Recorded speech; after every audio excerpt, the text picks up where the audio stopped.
What's going on, ladies and gentlemen? Welcome to another episode of The Gift is Free, man. I'm your host, Dion Queen. Welcoming everybody as they trickle in. Um,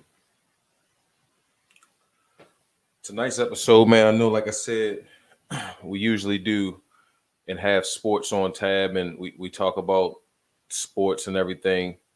But it's a higher cause at stake, and we need to have a conversation about something that's a way bigger matter that's going on right now, right here on our home front, where we're highly affected. And I felt it was imperative to have this conversation today with a select group of people that I felt had the adequate takes on what we need to do going forward.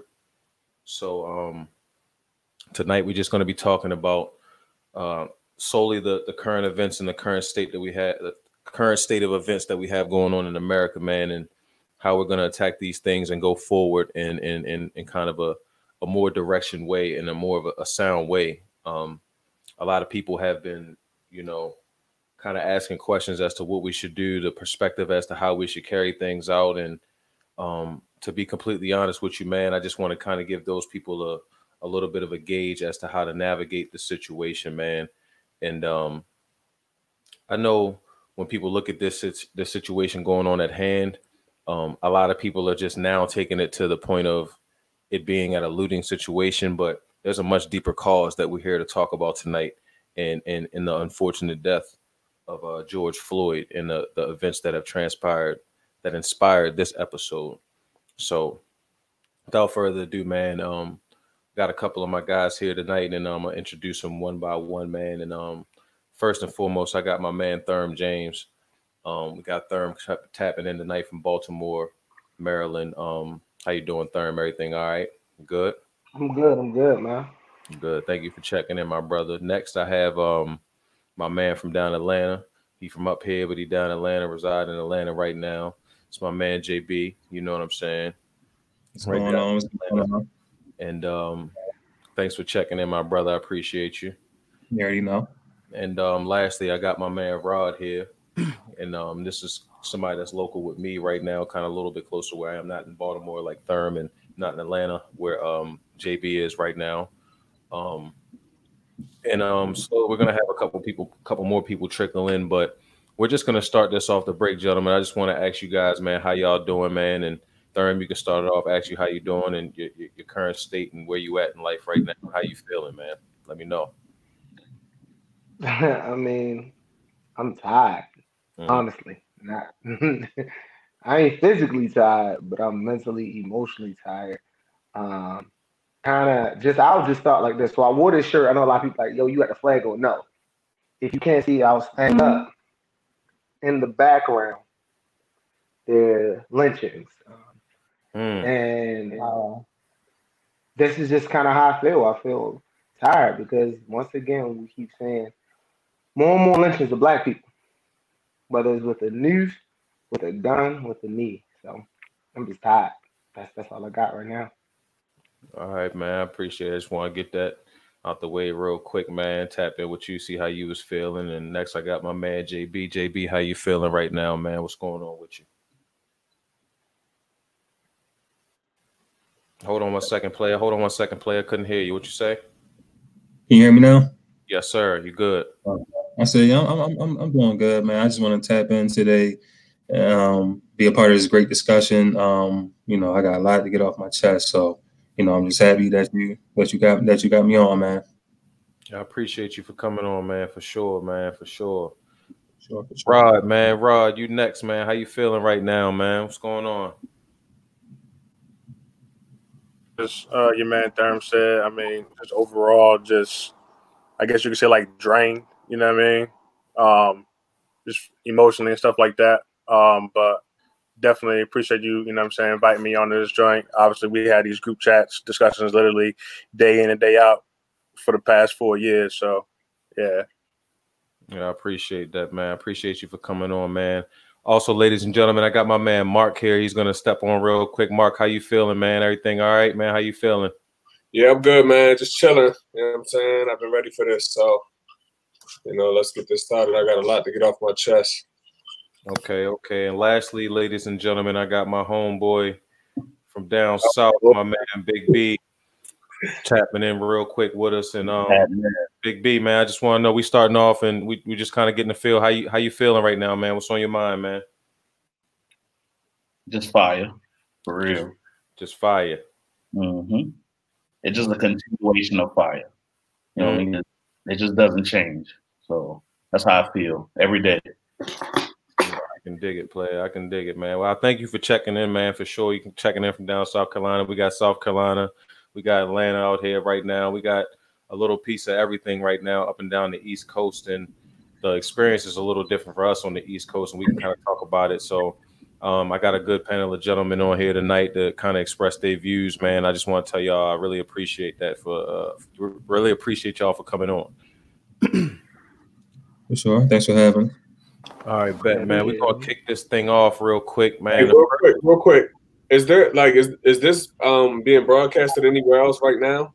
Yeah, this is on Facebook right now. YouTube. I mean, it's on Facebook on my page on my main page and on the Gift is Free page. All right, because I'm the Gift is Free Facebook page. Yeah.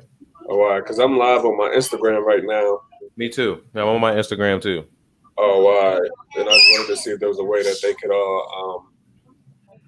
all hear it. But If they could go to the link. I got the link in my bio if they want to follow it. I put that oh, on. all right, I got you. Yeah, they can go in there and find that and see that. I'm about to tell them now. All right, that's a bet. That's a bet. So I get into real quick.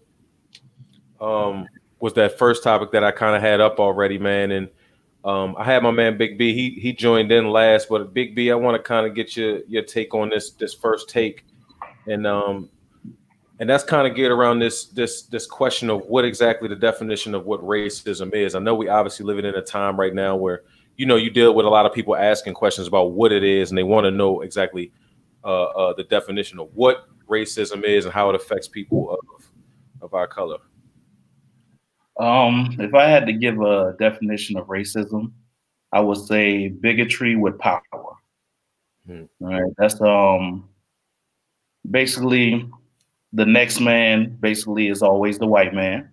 If we just want to be blunt and frank, the white culture, they just think everyone is below them, and in our society in America is even worse because we were brought here as slaves.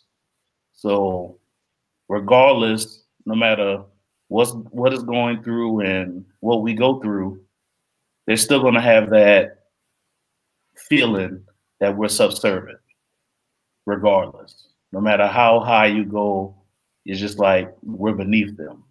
So my best definition is bigotry with power.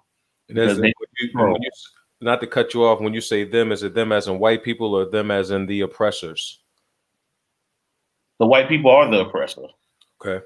If just want to make sure you just want to be clear. For sure. If it's frank and honest, like that's who holds the power. Like it's a word, it's the white word, however they want to say it. But those are folks that have the power in our society right now. And they utilize that power to their advantage. Those folks, if you don't want to say white, you want to say them, however you want to say it, they control it. And they're smart with it. They'll pity the people that's under them against each other, not knowing, hey, we all working for their goals. So that's how I would see it. Okay. Next, I'm gonna go to my man Therm and kind of get your take on it real quick. Therm, what was your definition of racism if you had to put a piece of words on it? Racism, it is a mental illness. It is the thought or belief that one can not only be better than a group of people determined by race, however, they're undergirded by the power of an entire system. They also don't only just use power financially, politically, socially, but also psychologically. So it has to go back to just being a mental illness. Because the reality of it is that the thought and idea that one race can be supreme or superior not only goes against history, not only goes against the facts, but it actually just goes against kind of more so a lack of self love within themselves, really. So that's kind of where I just kind of leave at it. But it is, you have to have the difference between racism and a prejudice or stereotype is that you have power, you have position and power. So those who are against you, so let's say, well, we in this case we have white people who are racist. They have the power because they have systems, they have financial systems. They psychologically entrap black people, brown people, even yellow people, in which they can kind of lead them down. So that's kind of my definition. Okay, appreciate you, my brother. My brother. Next, we got my man JB, and you like to touch on it real quick? You want to talk about this real quick? Oh, for sure. I mean, growing up, you know, they give you the definition of racism as one color hating another color or white hating black. But as you know, it's going to be two words you're going to hear me say a lot: older and deeper. Because as as you get older, you start realizing it's deeper than just color. There's different forms of racism out there. You know, systematic racism, institutional racism. I'm missing a few. You know, structural racism, but you know, as you get older, you realize that it's different forms, and they'll use it against you, man. Especially the minority, the black man. So you know, my definition is deeper than just color. Is, you know what I'm saying? So yeah. Okay, we're going to kind of expound on that point in a second too. So kind of glad you Thurm brought that up, and B brought that up as a kind of a systematic thing. So we're going to get to that in a second. Rob, what was your take on the definition of racism? Yeah, I mean, definitely to kind of elaborate on what the OG Big B said. You know, it's definitely all that and the above, but I definitely think it can even extend even as far as people just overusing their entitlement. You know what I mean? And definitely just broadcasting that, and I mean, with like B said, just straight up using their power, to keep people that they feel might be less than down, in a lower place, like I said, pretty much just all that above what everybody else just said. Okay, and we got my man Mark rounded out. Appreciate you, Rob. You rounded it out. What's your definition to kind of close it out? And I'm gonna have you segue into the next point too, as well, so you can kind of give your take on it. I agree with what everybody else said in their definitions. I won't give a definition per se, but I think at this point, I think you have your surface level racism, which is like, bigotry. The people that don't hide it, they wear it. They say nigger, and you know what I mean. And hey, you going straight there, cuz? Yeah, I mean, and they feel as though, you know what I mean, like they're above, another race or other races, people of color. So that's the surface level racism, and I think you got racism on the subconscious. So that's like your white friend that he's not obviously surface level racism. You know what I mean? He's your friend. He understands your culture. He understands your background, but he doesn't understand. Like he doesn't empathize with you. So it's like with something like Kaepernick kneeling, when Kaepernick kneels, it's like he doesn't see. He just sees. His disagreement with it, like, oh, it's disrespecting the flag, or whatever their thoughts are on it, you know what I mean, or any black issues, he has to have like some rebuttal towards it, or some kind of like ulterior like opinion on it. You know what I mean? And I think that's like at a subconscious where they can't even help but to look at like black issues or black people in a certain way, no matter, how close they get to them or how much they deal with them. You know what I mean? It's still like that ounce of them that has to protect, that white supremacy. But like I said, it's due to generations of it happening to the point where it's like ingrained in their makeup. So that's what it is to me at this point. Like I said, you got your surface level racism, which is your bigotry, and then you got your kind of like racism of the subconscious, where like, you can't even help that it's kind of been programmed into the way you think and feel, even if it isn't as blatant. Okay, so that's kind of like the second question that I had to kind of segue into, because it says although racial epithets have kind of lessened, it's to where as though people aren't saying straight nigger, and that ain't just straight racism like you said. You just went straight there. You know what I mean? Even though it's not like that per se, what are the other developments? Like you spoke on like the bigotry and stuff like that, but kind of like maybe give one that you think is the most vital undertone hand of racism that you would say, and try to keep it brief because we got to go and move around. You'd like to elaborate a little bit. Yeah, no, that's tough. Some forms of underhand racism, man. I don't know. All lives matter. You know what I mean? Like just not accepting. You know what I mean? What the issue is at hand. You know what I'm saying? Like you always got to bend it to fit. You know, some narrative that you want to fit. So something like the popular one right now is all lives matter. Like you know what I mean? Like if you can't accept, you know, the explanation that people are giving to you as to why all Black Lives Matter is a thing, or why, you know, Black Lives matter. You know what I'm saying? You just don't want to see it, and you just don't care to see it, and you gotta, like I said, you gotta bend it to where, you know what I mean, Black people, you feel as though special treatment that they just don't deserve, or that they're not more deserving of this special treatment from Black Lives Matter. So I think that's like that right now is the hot. I couldn't think of one off the top of my head that quick, but that's the one right now. That's like the hot thing. Like all lives matter. That's underhand. Like that has racial undertones to it for sure. Yeah, because like that, I mean, it's just to stay on the question, like, you know what I mean? Some of the acknowledgments of the underhand racism, like, what do you, like, Rod, looking at it from your perspective, what do you think is one of the more not talked about pieces of underhand racism that happens today, as far, I mean, in comparison to before? Not talked about racism? I mean, yeah, because like I said, it's like not really the epithets, not really the I'm calling you you're a nigga, black this and black that, but what are some of the systematic things that you was talking about earlier, and some of the other people was talking about earlier in here about the systems and different things, and what are some of the things that you think are one of the more vital things that are negatively impacting us?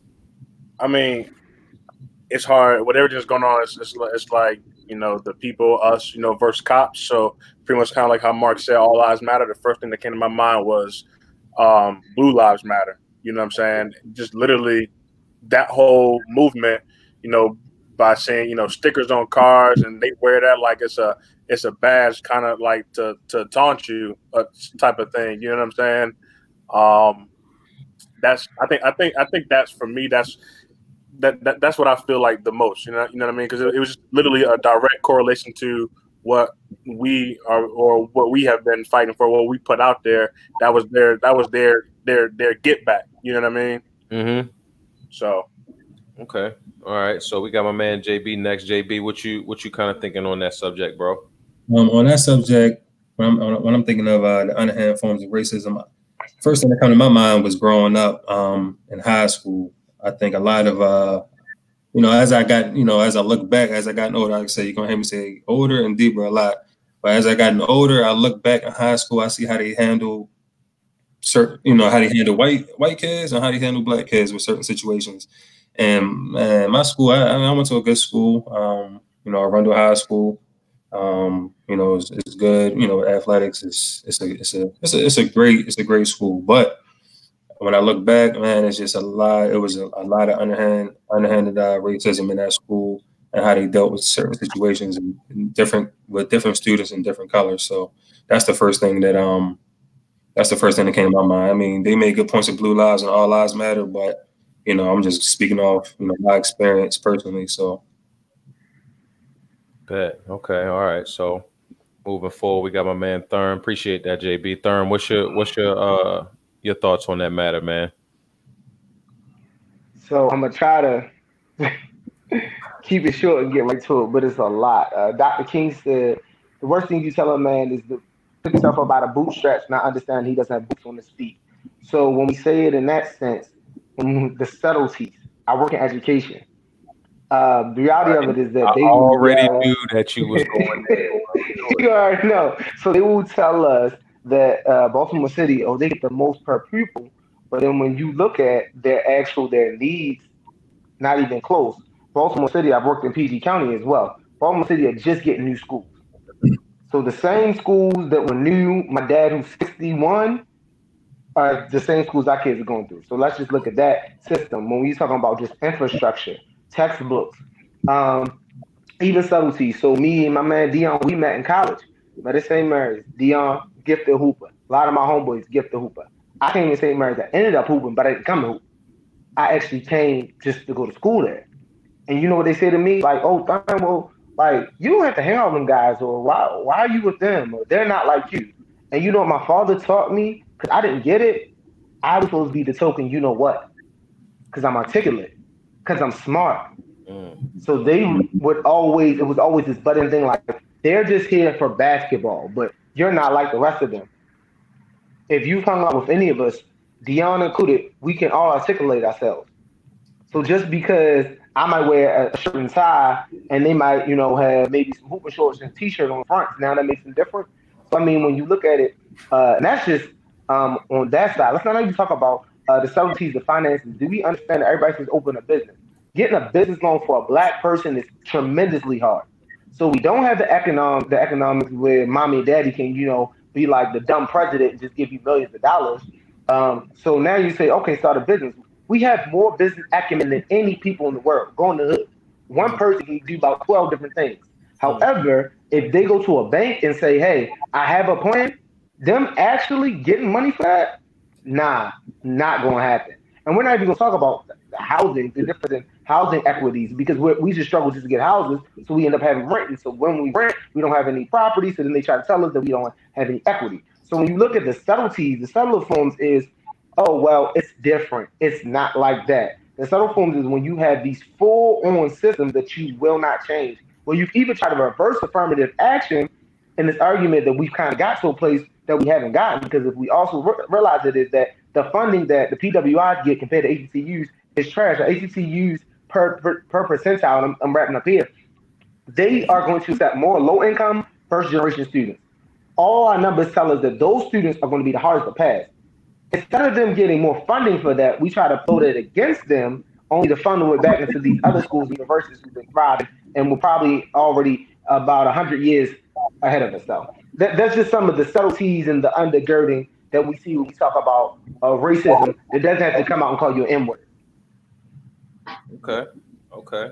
Next, we got my man. I appreciate it. That's a good sentiment right there, bro. Appreciate that. Next, we got my man, Big B. What you got for us, bro? If anything that's subtle is sly comments.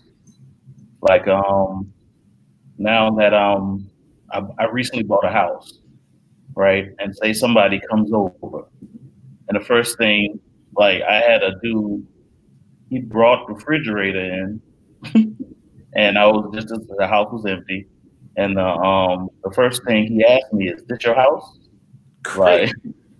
Like who house is it supposed to be? You know what you mean with this my house, cuz? What's up with you, dog?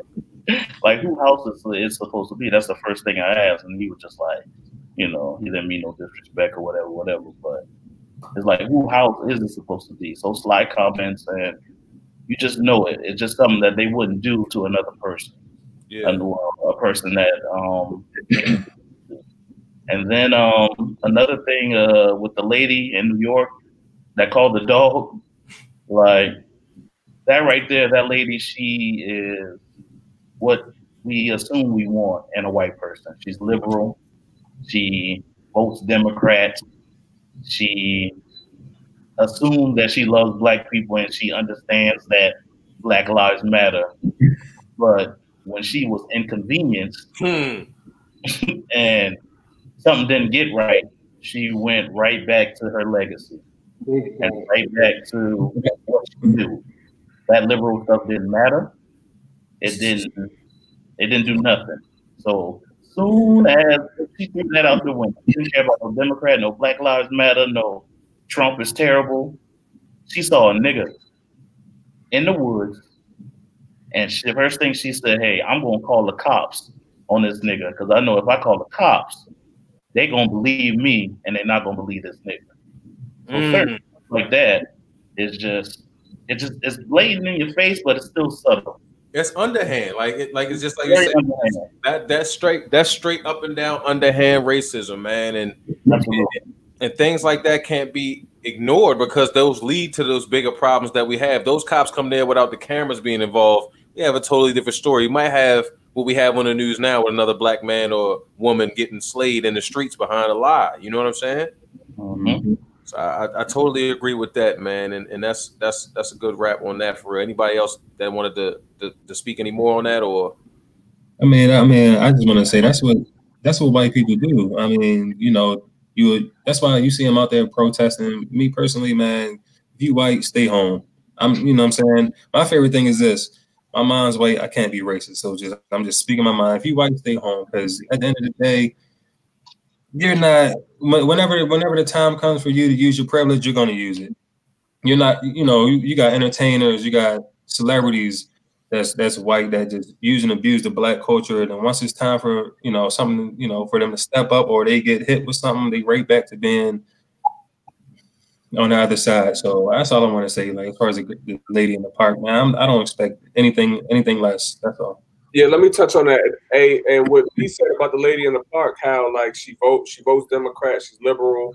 You know what I mean? She's everything that we as black people look for in like a white ally. And then as soon as things hit the fan, you know what I mean, who she is, it just showed. That was the point I was making when I was talking about, the definition of racism, how you got surface level and then you got subconscious, where, you know what I'm saying, like it's built into, you know what I'm saying, their makeup as people. Like whenever they could use it to their advantage, they're going to use it. You know what I'm saying? And she didn't even realize it. You know what I'm saying? It was seamless, So that's kind of the point I was making as far as my definition of racism.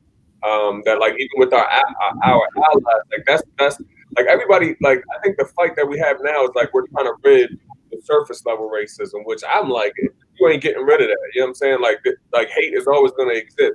It's that subconscious racism. So when you pumping up your white homeboy because he's posting a black blank, you know what I mean, picture today with black, when you hyping him up, what you really need to do is take him to the side, look him in the eyes, and start addressing like subconscious racism. You know what I'm saying? That racism, like when you're not there, you know what I mean, and he don't even realize it, but all he's doing is just pulling he's pulling his privilege card. You know what I'm saying? That's the racism that needs to be addressed, and that can only be addressed, like I said, one-on-one, because it's not surface level, so they don't even realize that it's racism or that, you know what I'm saying, it's prejudice. That's the racism that needs to be attacked. I'm not worried about bigots from, you know what I'm saying, Alabama. You ain't that hate is always going to exist. But you know what I'm saying? We think we have allies in these people when they could just flip that switch, like Jordan said, like B said, flip that switch, and they go get, they can use their privilege card, and that's that. That's who we got to address. That's what needs to be addressed. I want to piggyback off that too. You're not my ally because you vote Democrat and you're a liberal. You know what I'm saying? Let's really get to the root of it all. Okay, I feel you on that. What you say, B? Who was that? Who you said that? I want to piggyback off that too, because that ally, like, are they really discussing our issues with their family? No. That's how you know you're a real ally, because like white folks that say they down, and then I sort of believe, because I never believe fully that they down. So they tell me, like, if they don't tell me that they don't argue with father or a mother, they're not really down, because they see racism all the time. The jokes and comments that we might have in a black home about white folks, you can be damn sure that they have those sly comments at their home. You know what I mean? So if they're not telling that their father or their mother, like, hey, I don't think you need to be using nigga in the household, then they really not your ally. Because when they with you, they cool, but when they back at home, they letting everything slide. So it's the same as what everybody's been saying. No, B, do you think you got a woman arguing with her white husband about black issues at home? That's a question. No, that's not happening. So for your point, it's just it's no allies in white people. I'm sorry, I'm just being completely honest. There's no allies in white people, man. They're not. That I see that be an ally is like, say, it's usually a daughter or a son. It's not really the parents that are beefing, like, because they're going to get a divorce if that's the case. They're not even going to do it. But it's usually the daughter or son, and either the daughter just messes with our culture and they can't take it no more. And usually with the daughter, sorry to say, is like when they have a child. Like my wife has a white friend, and she didn't see none of this stuff that's going on until she got with a black man, and now she has a black child. And now it opens our eyes. And sometimes it takes those things like that. But for us to get to where we need to go, like it shouldn't take a whole child and a human being for someone to realize like this is wrong. You know what I mean? So I'm a, what I'm gonna say is, Rod, I got you. hold on, Therm. Rod, I got you right after this. I got you. Go ahead, Therm. Oh yeah, so I lean more to JB. However, I have to say that I do think there are some. Now, does some really matter? No, because like Malcolm X said, if you tell me that there's a bag full of snakes and you say only 3 are good, then you still gonna put your hand in the bag. No. So I agree with you on that principle. But I mean, it would be. I think for me, it would be presently incorrect and historically incorrect to say there aren't white people. There's white people who have died, who have put their neck on the line for us. But if we're talking about white people as an entire race, no. No. Now, on an individual basis, I do believe. I think I think you can. They are rare, and I'm gonna go back to kind of what B has said about that. Are you challenging people at home? Because the reality of it is, they always say we'll make of our 5 closest friends. You can't be that much pro-black and you best friends with your homeboy who are on Facebook on us N-word. So that means y'all do that together, and you just try to change that for me. So that's kind of where I stand at. Okay, Rod, did you have something that you wanted to add on that right there? Appreciate that, Therm. That's good sentiment too, brother. Yeah, just definitely, as far as just from a whole racism thing, people automatically associating, people who are white, if they have less money, like they're equal to a regular black person, and not acknowledging the privilege that they walk around with every single day. That's a fact. Just because you might be white and poor, being you white and poor and being black and rich, it still ain't even gonna balance out. You know what I mean? Because at the end of the day, you can when the shit hit the fan, you can like everybody else said, flip that switch, and that privilege will be worth more than whatever money you got in your pocket. Absolutely, brother. Absolutely. Now I want you to kind of spearhead this next point for real. And Mark, you can go after this, but do you feel people of color can be racist? I'm glad that's funny you asking that, because that was my next point, because JB has said that earlier. I don't think we can be racist. I think we've earned the right to feel however we want to feel, to be honest.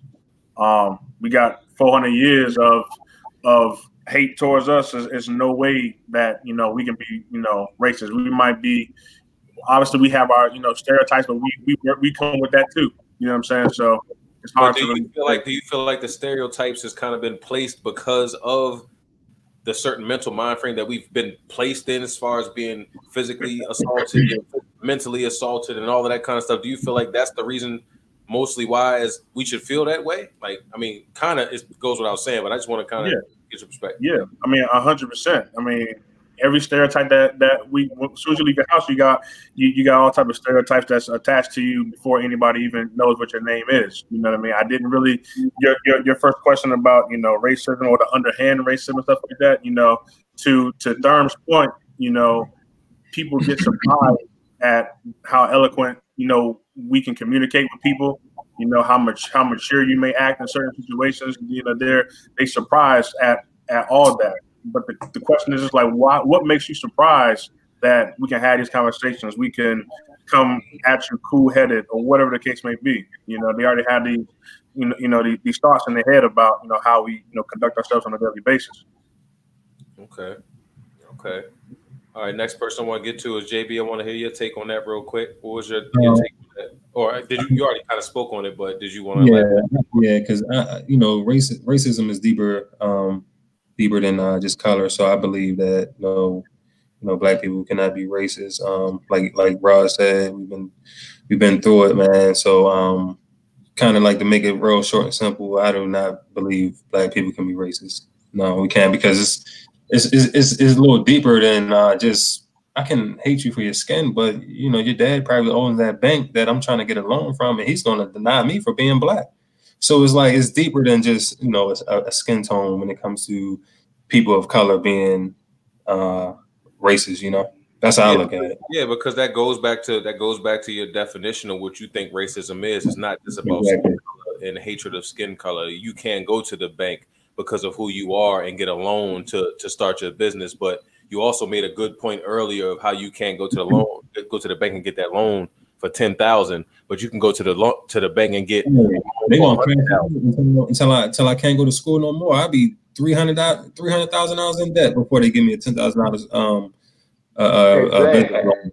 So that's a fact. All right, I'm gonna move on to Therm real quick. I'm gonna come back to you to start the next point for real, because B is gonna start it, and then I'm gonna come to you after that. But Therm, what's your thoughts on can black people not people of color, can black people be racist? So I'm gonna put it like this: the answer is no. Tyler Perry, we know, just bought that amazing studio down there in Atlanta. And Tyler Perry decided that, you know what, I'm not hiring no white people.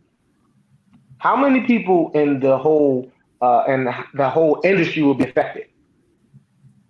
Not a lot, because guess what? They can go to Hollywood. You see what I'm saying? And like, so what I say is the same sense of black people. When we talk about us being racist, we can't be prejudiced, we be stereotypical. But what I also say is that's not even that. That's what it is called retaliation. Like, you've been kicking me for so long, I'm not gonna let you kick me this time. We don't have power. That's just it. We don't have enough power to actually be racist. Like, we don't have systems to actually hold people down. So no, we cannot be racist.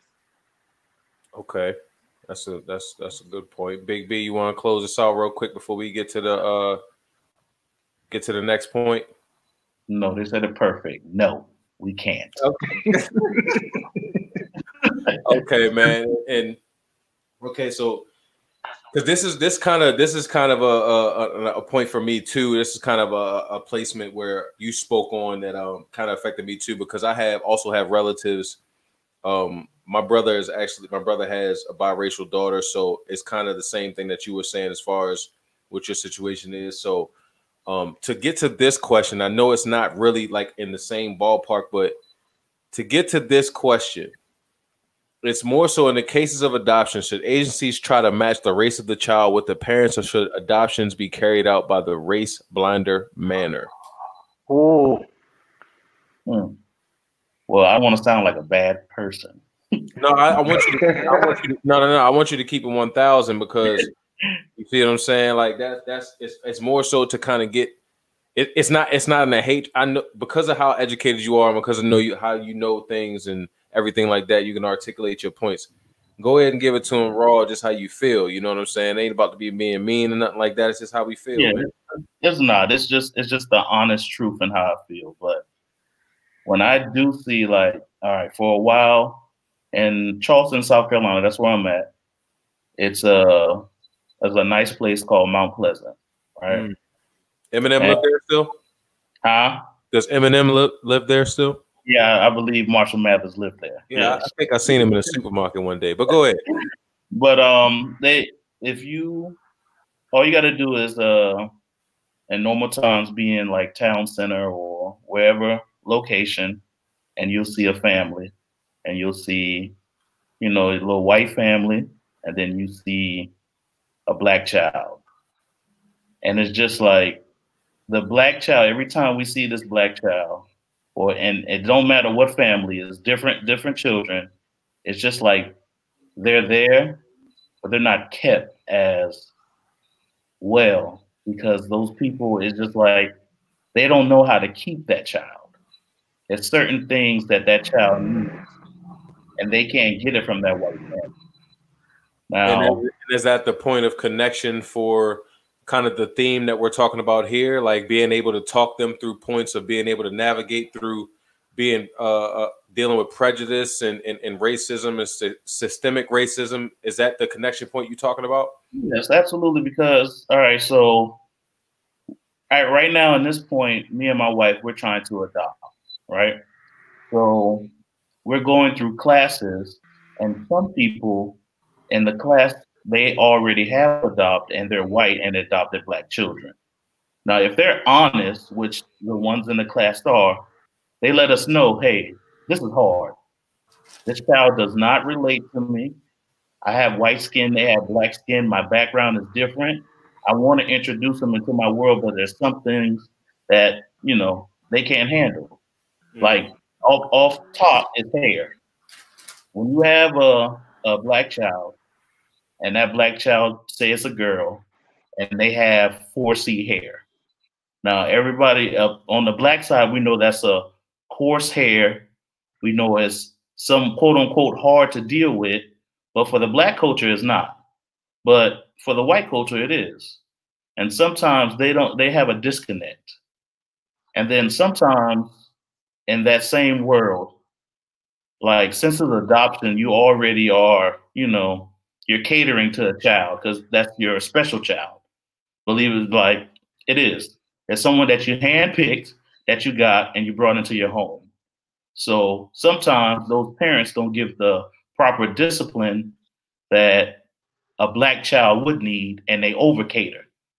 And that comes with not being relatable between each other. So there's many factors when it comes to that. But I like to see black children with, if they're adopted, with a black family. Now, it's hard out there because there's not a lot of us. There's not a lot of black families that adopt. You know what I mean? It's not big in our culture. You know what I mean? You think it would be bigger because I believe that we all should save someone. You know what I mean? Like, if you're saving a child, that's great. And if you're saving a child from your race, then I think that's just excellent because we know how hard it is for us. So I think that's a big deal, but I think blacks should try to adopt blacks and whites should adopt whites. Okay, that's a bet, man. I appreciate that take right there. And I'm gonna go ahead and get to my man JB and get JB's take real quick on this real quick because I know I told him before we was going to get to him first, but I wanted to segue with B first. I want to get your take real quick. It's all good. I mean, I agree with B. I mean, I believe black children should go with black parents.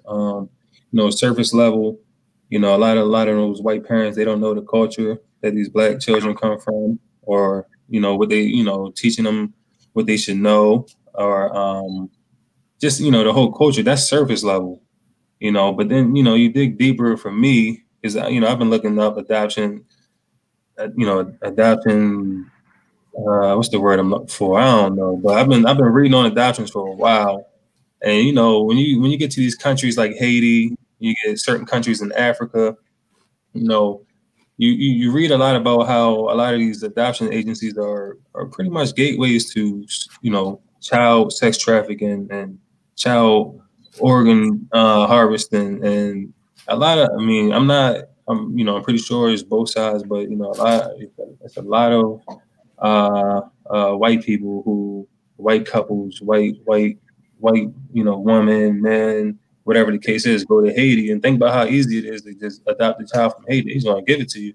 They're going to give you the child, and then you can do whatever you want. They're going to call in 6 months to check up on the child. You put the child on the phone, and after that it's fair game for you. So adoption runs a little deeper with me. I don't, surface level, like I said, yeah, you should be with a black parent. I remember back in the day, me and my sister, we was in CVS. This is way back, probably 2003 or 4. And it was an old white lady, and she asked my sister, she said, she had a daughter who just adopted a black child. She asked my sister, like, what type of comb do you use? She said, I'm not trying to be rude, I'm not trying to be ignorant. What type of you ain't hold on, yo. No, but like I said, this is like 03. This is way back in the day. But that's just a brief example of black parents should adopt black children. That's just the surface level. But when you dig deeper, like I said, man, they go into these countries, man, and it's a lot worse than what people know. And there's documentaries out there, there's books out there, there's articles out there that can back what I'm saying. So I just want children, man. I want black, I want black parents or black people in general just to adopt black. I always said that. I always want 2 kids of my own, and my 3rd child I'm gonna adopt. I always said that. So I plan on doing that in the future as well, and showing them the right way, let them know, the culture if I go to Haiti, I go to Africa, let them know, where they come from. Not you don't come from slavery. If you're from Haiti, you come from a rebellion that dismantle the white man. You know what I'm saying? Or if you come from Africa, you come from Mansa Musa, man, the richest, richest person, period, in the world ever. So, right. So like, that's why it's important for us to adopt our own, man, and not let them slip away to other cultures. Or, I mean, white people don't really have a culture, but that's another topic for another day. But yeah, so my whole thing is, man, just it's deeper. It's deeper than just black on black. It's more so like what they're doing. And, like I said, it's a gateway for sex trafficking and organ harvest. It's deep. It's really deeper than just adopting, man. Because you go to these countries and imagine when you go over there. I'm gonna wrap it up right at there. Imagine you go over there and you build a relationship with whoever's running that adoption agency. You better me and my my white wife, we go over there, build a little relationship, and they're gonna start shipping the kids. So you just pay them on us. It's a lot, man. But yeah, so I think that just black on black, man. But yeah, it's deeper than just color for me though, because that's a serious topic. I can dig that, player. Rod, I'm gonna close with you. I'm gonna go to Therm. No, I'm sorry. I'm gonna go to Mark real quick. I'm gonna go to Therm, and then Rod. I'm gonna close with you so we can segue to the next point. And then we got somebody else that's in here right now, so we're gonna add them. And I'm gonna get they quick views real quick on something, and we're gonna go from there. So, Mark, what you got for us, player? Yeah, and I'm gonna just touch on like domestic. I ain't gonna get into like going to other countries adopting, just domestic adoption. I feel what B say, but I think in that case, I'm more so pro opportunity. You know what I mean? Like, if this young black kid just gets the opportunity to be with the family and be out of foster care, I'm not gonna be that nitpicky right there. You know what I mean? Like this child is still gonna be afforded an opportunity of some sort, whether it be, diluted because, their culture gets stripped of them, because of the family that they're with. They never really learn their culture. They never really learn who they are or where they come from. But, just looking at the bigger picture and just trying to offer like a different perspective. Like I have a different perspective on that because like I said, I'm just looking at it from like an opportunity standpoint. And I think just in that case, it becomes a lot bigger than, this family not being able to tame, this child's hair texture. You know what I'm saying? Like I know those things are issues, and that goes back to just the cultural differences. But when you talk about foster kids and opportunities and things that the particular child can't control, you know what I'm saying? Just as far as quality of life, I'm gonna just go with opportunity on that. Like in that case with adoption, I'm going. You know what I mean? I wouldn't mind it because, like I said, that child gets an opportunity to live a life that otherwise they wouldn't. So, and whether that's a white family, black family, you know what I'm saying, Asian family, whatever, you know what I'm saying, like they get an opportunity, they get a chance, and I can't go against that.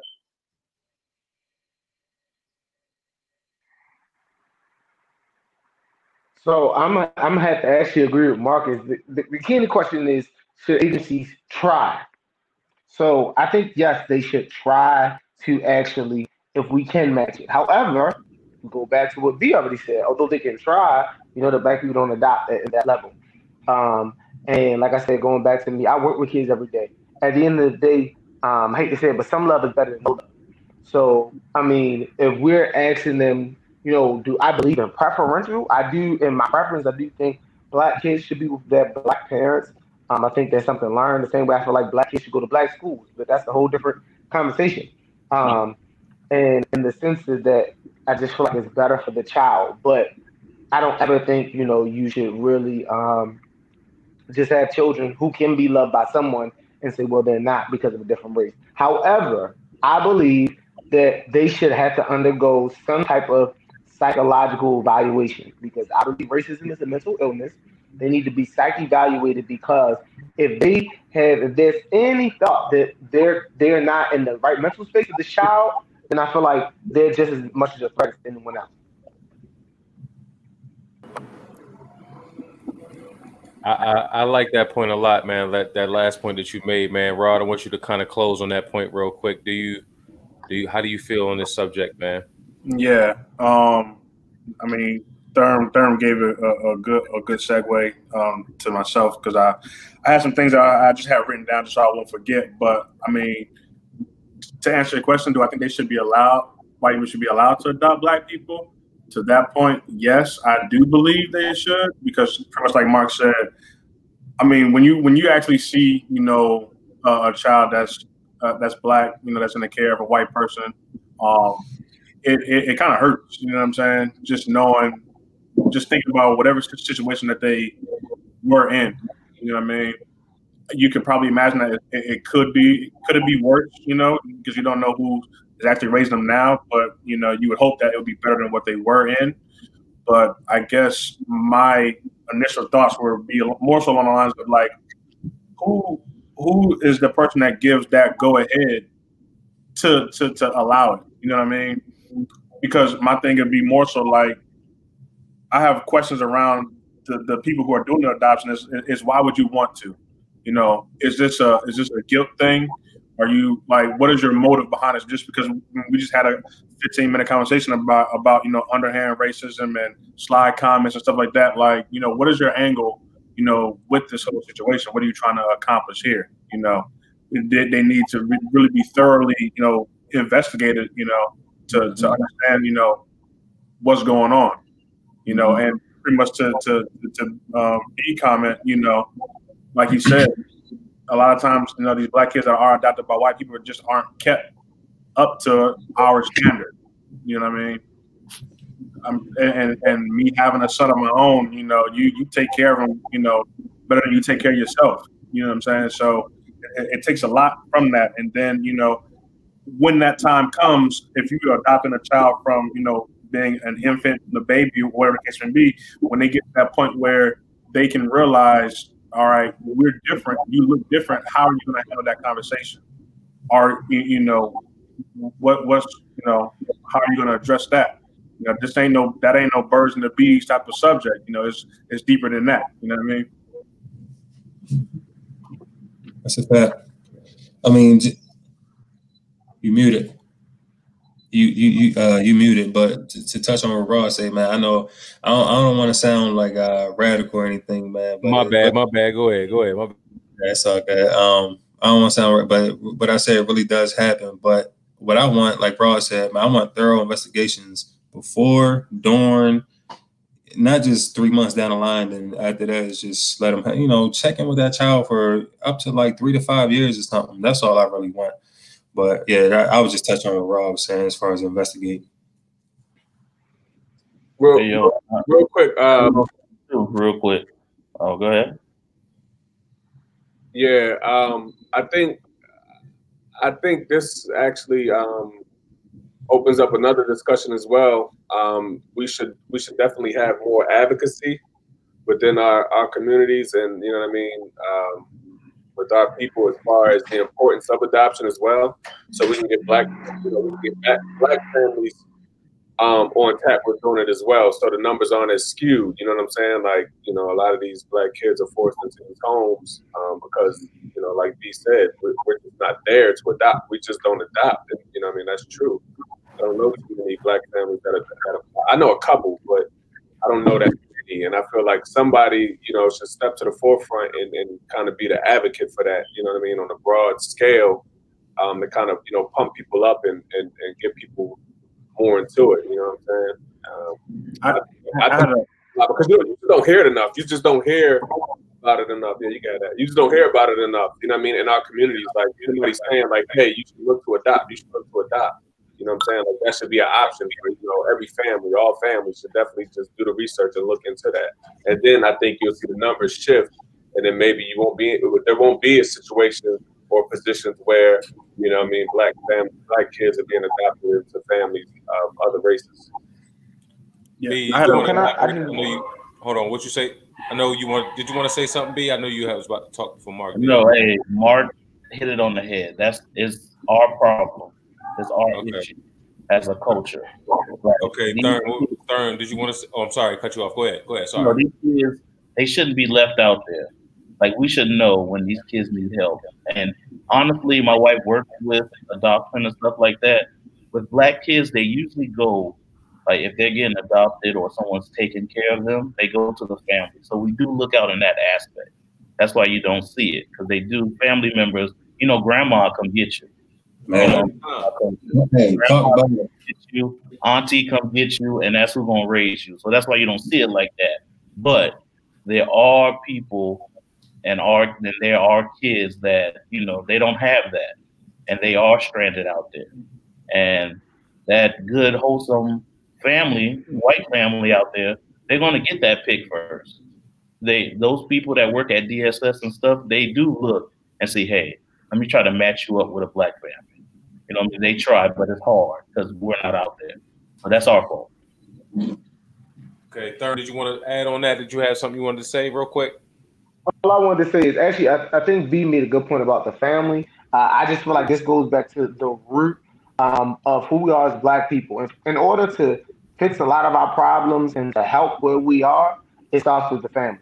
Period. We can have a discussion another day, but until we own up with what we're doing at home and we look at how our houses are set up, then it just, I think that solves a lot. And I don't want to go down that because it's a very, very, deep hole. But I think it's very key for us to make sure that we are taking care of things at home.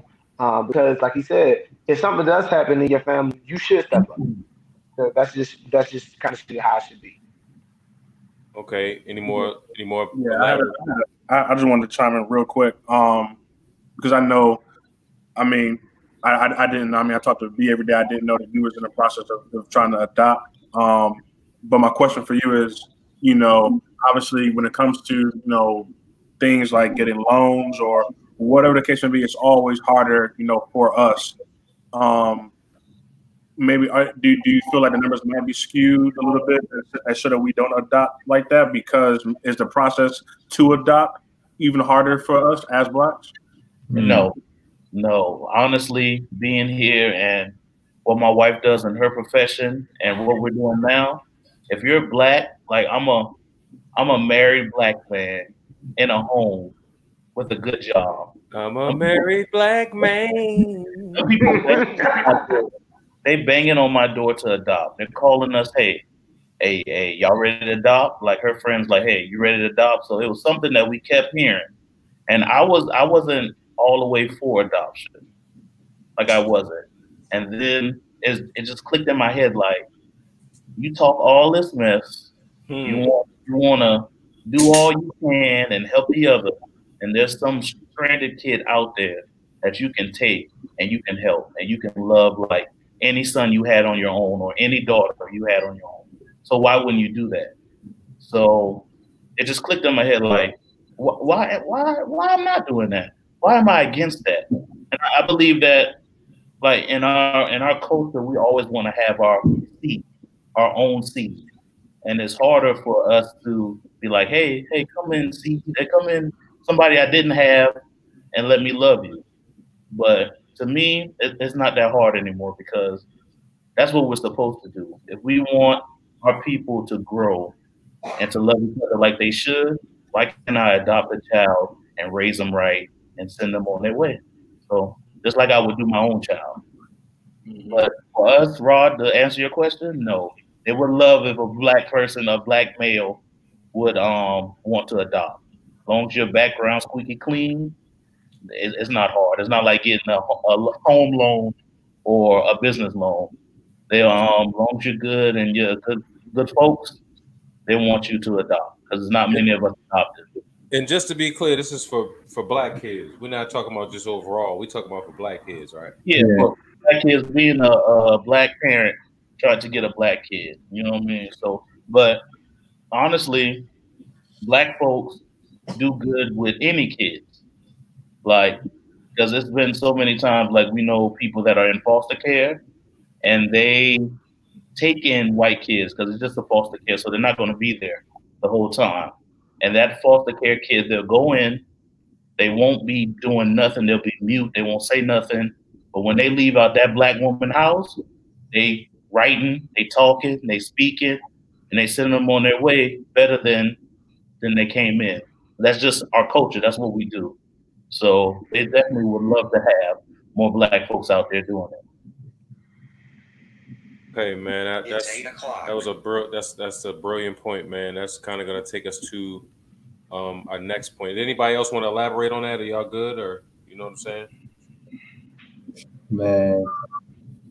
Everybody good as far as that point? Yeah. All right, that's a bet, man. I'm my homeboy in my other homeboy in the stream right now. The co-host of my show, my man Trey. I kind of wanted to just add in on here and talk about this point. Fellas. The next question that I wanted to, how you doing, man? The first thing I did when I added people was kind of ask how they was feeling. So how you feeling, man? What's your current state of mind? How you feeling? Man, I'm cool right now, you know what I'm saying? Because I'm used to it. You know what I mean? Like, I'm not blind to what's been going on out here. So, you know what I'm saying? It's more so just like about time. You know what I mean? So, I'm cool. Okay, prepared. Man. Prepared, should I say. Prepared. Okay.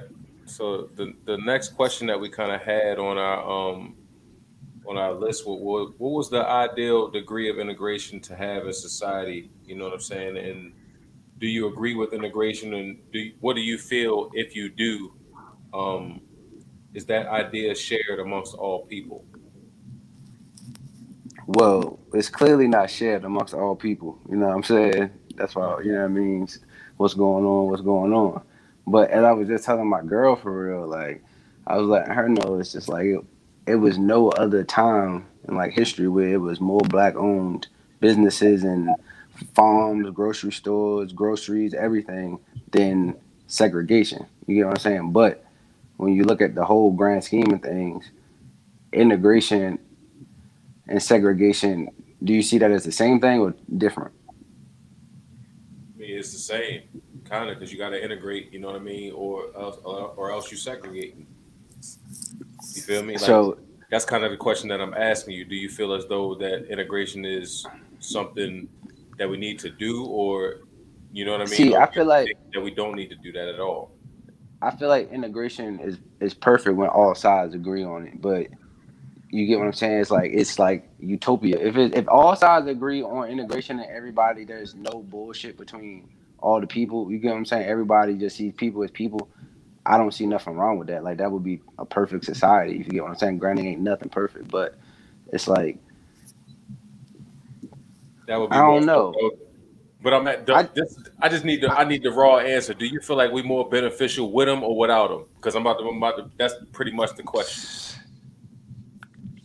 Do you see what I'm saying? Me personally, I wouldn't mind seeing what we would be without them. You know what I'm saying? So it's like, but I can't. I'm gonna have to say with them though, because at the end of the day, not all of them is like that. So it's like you got the more allies you got, the more you can do out here for real. You know what I'm saying? And it also kind of teaches you how to mingle. You know what I'm saying? Like how to be yourself in different atmospheres. It's like, I hope, like, everybody usually think you gotta conform and do something different when you're in different atmospheres. But me personally, I just always looked at that as another situation for me to be myself. So it's just like the famous Bernie Mac always says, yo, if they don't like you for being you, fuck them. You know what I'm saying? Point blank, period. Facts. JB, you want to elaborate on that next? Yeah, I'll touch on that. You know, you might want to go to Mark after this. You know, this is his favorite topic. But yeah, I believe in separation. He will definitely close us on this. Oh, but yeah, I believe in complete separation, man. You know, what Trey was saying. You know, I just, you know, Trey, my man, I love Trey, but I don't agree with what he was saying with what he was saying at all. I believe in complete separation. It's a reason why, you know, the integration happened. I mean, we were good before, and if we were to completely separate, we'll be good without, man. And they know that. I mean, I know the gift is free is like more so like a sports type of thing. Just think about if we started our own league, well, just sports, not even the NBA, NFL. I'm talking about sport, man. We take over every sport. I mean, we have already, but yeah, I believe in complete separation. That's just my take. You know, Trey said something about being able to mingle. I don't, you know, I'm not, like I said, man, I know a lot of my views might seem like anti-white, man. My mom's white, so I can't be racist, you know. But, no, I don't know, man. Hold on. Is that, you can't, but that's my favorite. That's my favorite. Huh? I can hear it a That's little. my favorite one. That's my favorite one. No, but I mean, even though it's facts and everything, what you're saying is just like it kind of could be. That's just how you feel. It ain't got nothing to do with none of that. You know what I'm saying? I just like to throw that out there just because. But yeah, no, I believe in complete separation, man. We didn't need them before, or we wouldn't need them now. So that's all I really wanted to say on like complete separation. That's all. All right, Therm, I wanted to get to you next real quick. Therm, what did you? No allies. There's no allies. So here's the reality of it, right? A lot of people they like to push this white wall, watered down. I have a dream speech. Missing that part of the reason why Martin and Malcolm they could not agree was not just on the way of going about it. A lot of people talk about violence versus nonviolence. Actually, if you look at it, they were both more aligned. What happened was that Malcolm realized a lot earlier, and Martin came later, was that I mean Martin Luther King says this at the end of his in one of his later speeches right before they killed him. Because they killed him not because he had a dream, but because he woke up. When he realized that they were fighting to get to a lunch counter where they didn't have money to eat. Right. So when we talk about this whole idea of integration, integration was a great idea. So when we talk about ideology, it was a poor reality. So when we talk about from an ideological standpoint, like my dad grew up in East Baltimore. He always talks about my grandmother scrap floors. My grandfather, he's a kind of construction worker, but also on that block there was a dentist, there was a doctor. So that motivated him and all seven of the other siblings to know that we can be something a lot better. So this whole idea of we should have had our own society. I think why do we keep fighting? I don't want to come eat with you. If I gotta ask you, beg you to come eat, now you probably spit my food in the kitchen.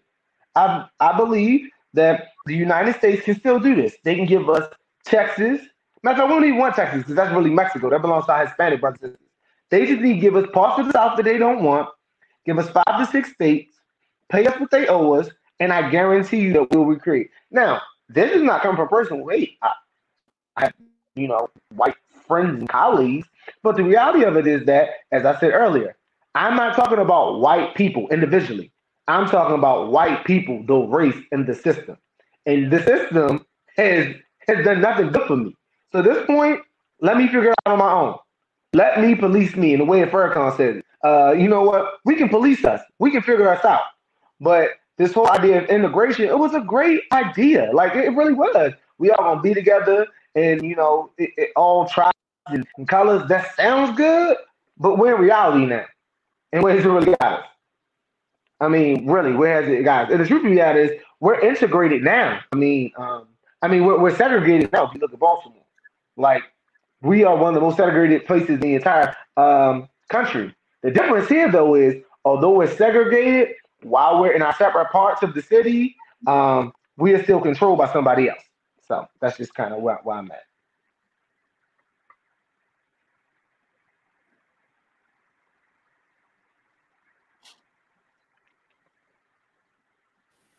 Rod, you want to go and talk about that? Did you? Yeah, I'm sorry, my mic was muted. My bad.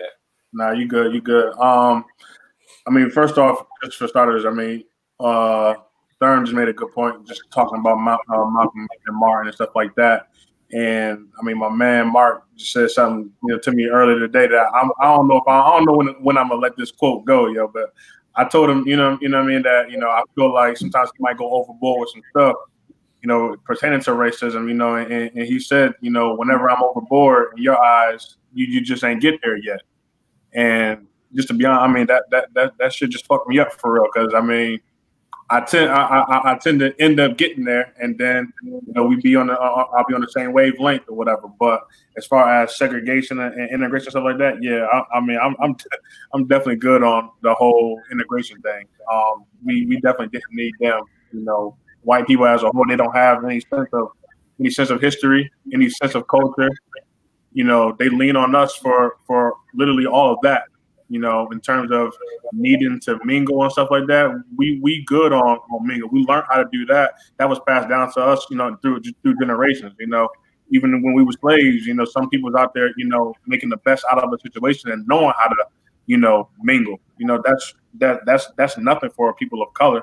You ain't never heard of somebody saying, oh, this black man, he could come to the office. You know what I'm saying? But we quick to want to say, you know, oh, he can come to a cookout.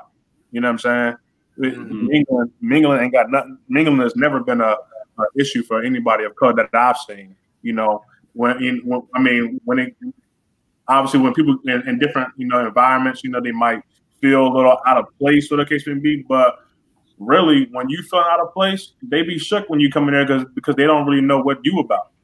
You know what I'm saying? So yeah, I mean, just overall, we was good. You know, before our segregation, it was pretty much like a hustle because they seen the power, and they still know to this day that if we find a way to come together and get on that same wavelength and have a common code, they scared of that, you know, which is why, you know, these companies be quick in these uprisings, man, to want to come up with a slogan, and everybody in here rock Nike, rock Adidas, and I ain't saying, you know, stop it, but I just personally am always just questioning, like, they know that they got to say something just because y'all got LeBron James. You know what I'm saying? Y'all got these people backing you, or these people that y'all do business with. So I'd be questioning the motive, you know, when they do that, because they know that if we can find a way to figure out this stuff on our own and not need them, then they be shot out of luck for real. Okay. Yeah, I appreciate that take right there. I appreciate that. And last week got my man Mark, and kind of want to get your take on this, and we're gonna have you segue into the next point. If you want to, I don't know if you already know. Look, listen, integration is the worst thing that ever happened to Black people. Hands down, the worst thing. Everything we go through now and everything we've gone through since is a direct result of integration. And we've never had, and we're never going to fully reap the benefits of integration. Whereas on the flip side, white people who were so anti-integration wanted to stay segregated or claim they do.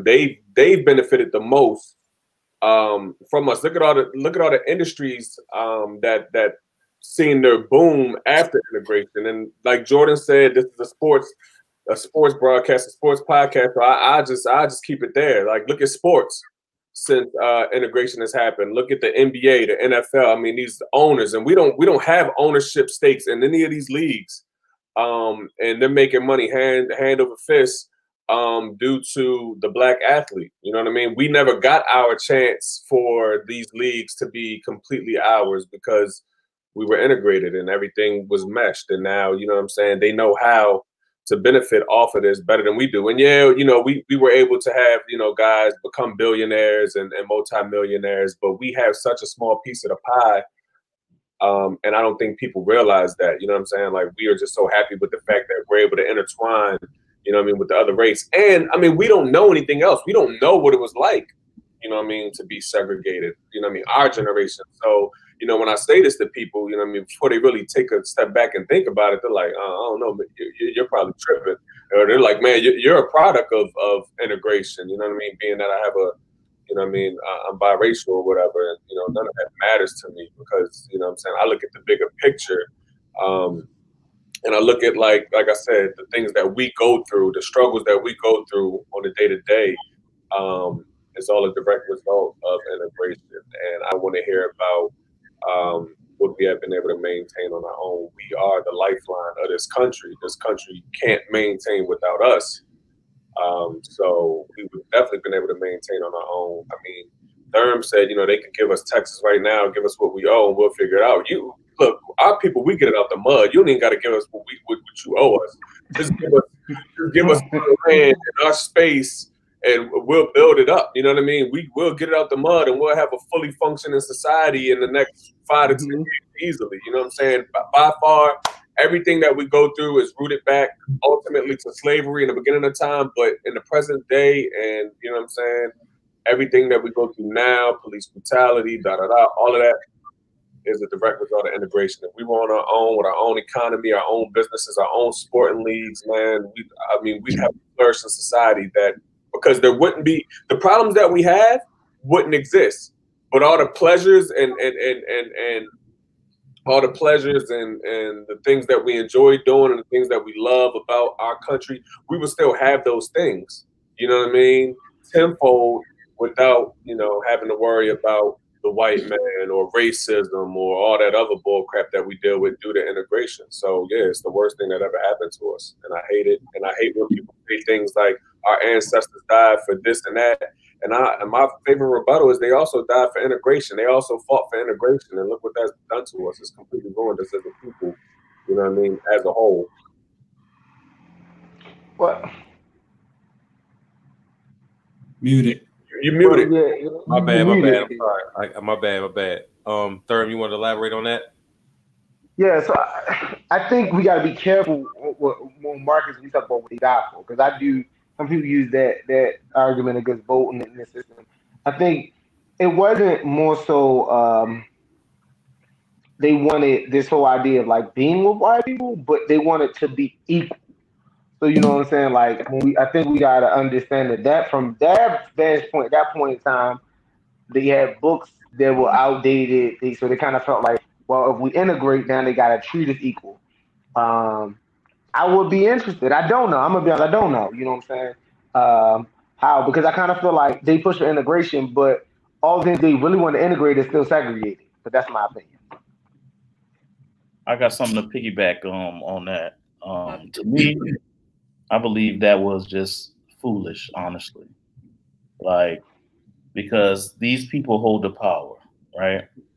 If you have so much power, you're not going to give away that power that easy, right? So integration without the people in power willing to share the power means nothing. It means absolutely nothing if they're not willing to share the power. That's why I agree with Mark that, you know, if they were willing to share the power, like, hey, y'all have a president, we have a president, y'all have a cabinet, we have a cabinet, and we can just get together, whatever, then that would be different. But the only thing they did was, hey, y'all can join and y'all can hang out, but we still can control what you can do.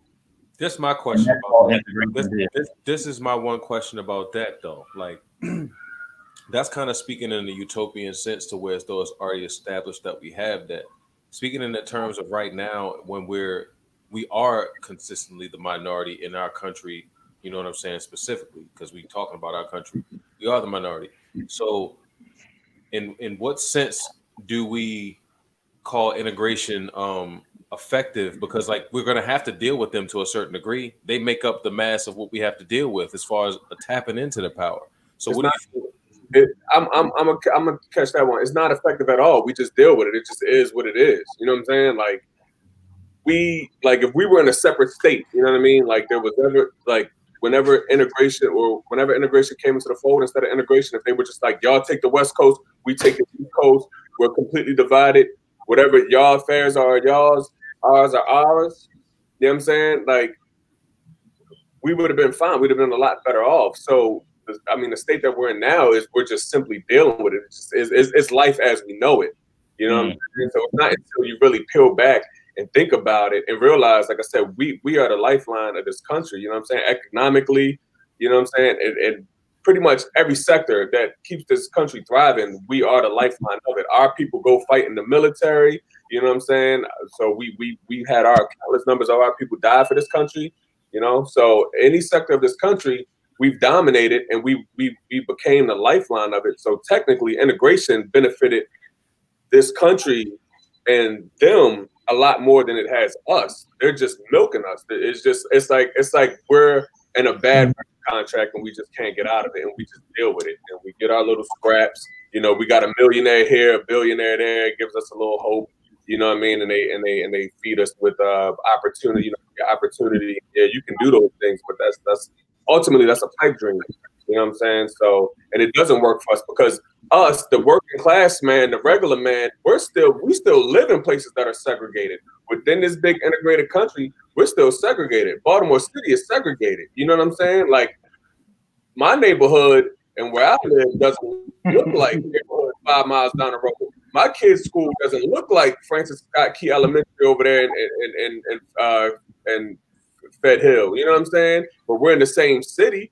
So you could see the line. It's not a literal line, but there's clear on throughout these cities that separate us and them. So they still get the comfort of their segregation because they're comfortable with segregation. They like to be separated from us ultimately, but they still get to have us within their society and fueling, you know what I mean, the country. And like I said, ultimately we're the lifeline. You know what I'm saying? So that's where. I mean, well, Go ahead, because look at it. What is gentrification?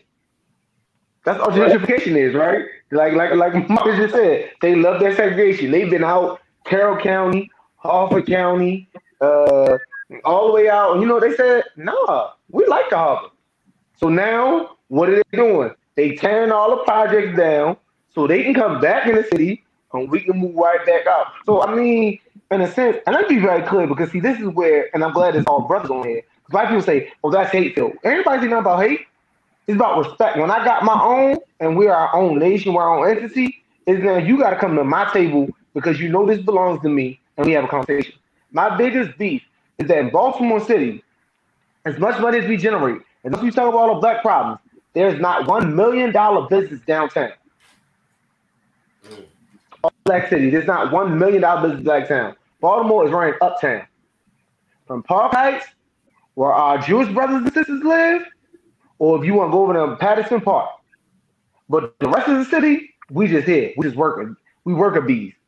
And that just doesn't make sense at all. It doesn't benefit us. Okay, so this is kind of going to segue to our next point. You know what I mean? We're kind of going to get towards the back end of this this discussion here. In places where like JB lives, like JB, I want to get to you, and then we're going to go to B next. In the South, it's primarily where you are, JB, in Atlanta.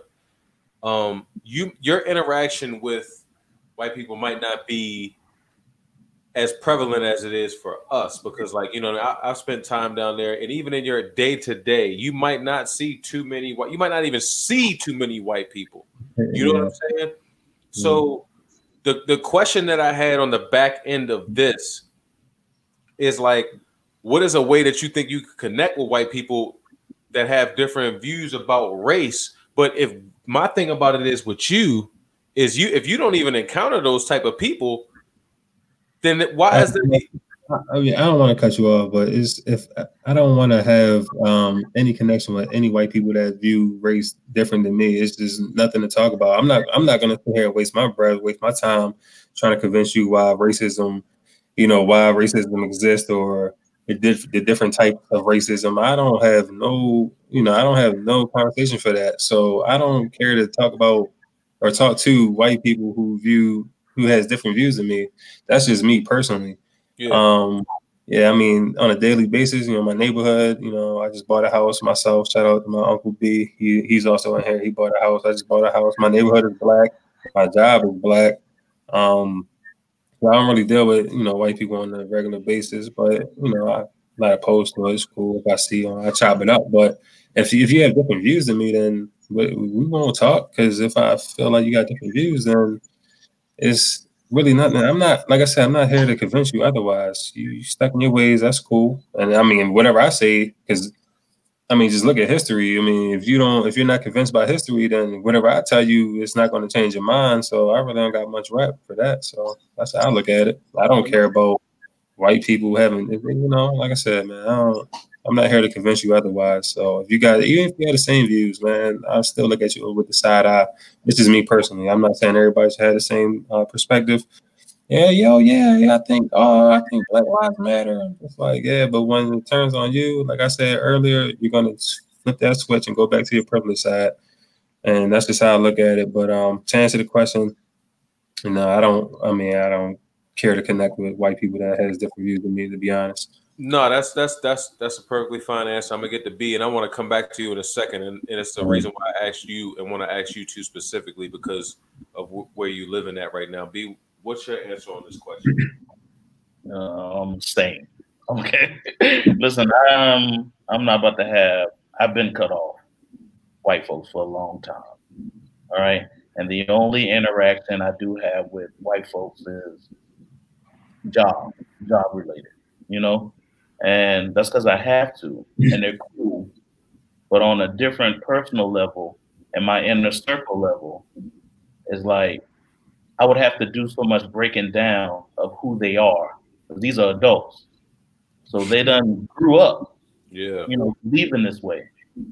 So I would have to do so much to get them to see how I see. And I just don't have the energy for that. Like, so when it comes to that, like some people do want to connect. Like, I'm a nice guy. All right. So white folks in my area and in my job, they want that connection. Like, it's a black guy. They want to hang with the black guy. Want to see. I nip that in the bud. You know what I mean? Like, I'm not calling you back. You know what I'm saying? We're not chilling. You know what I mean? I'm not going to the bar with you. There's certain things I'm not doing. And that's because it's my job and we're going to keep it strictly professional.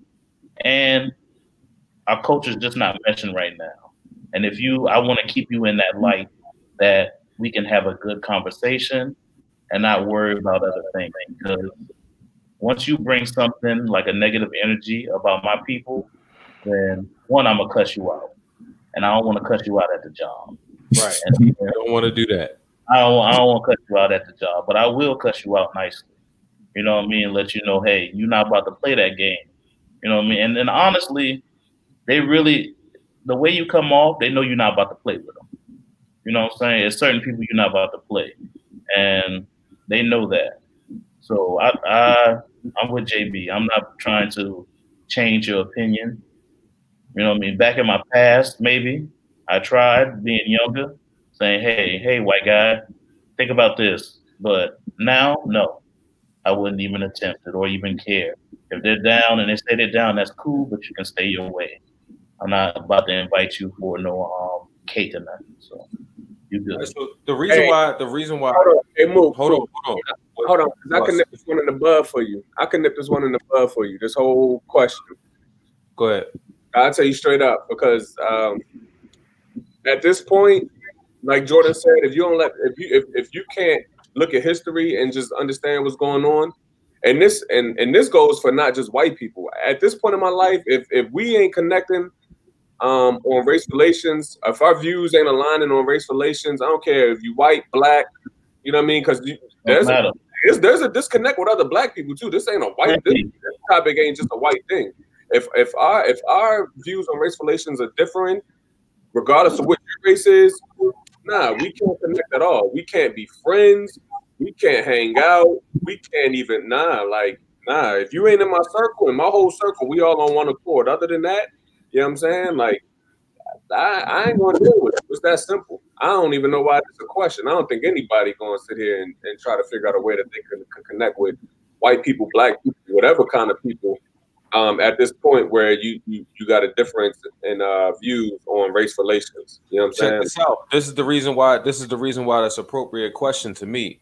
Everybody that's in this chat right now is going to different levels, going upwards.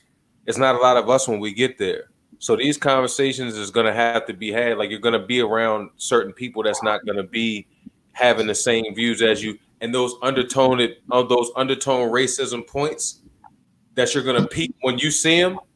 How are you going to address those? That's kind of like the reason why. I guess the question. Go ahead.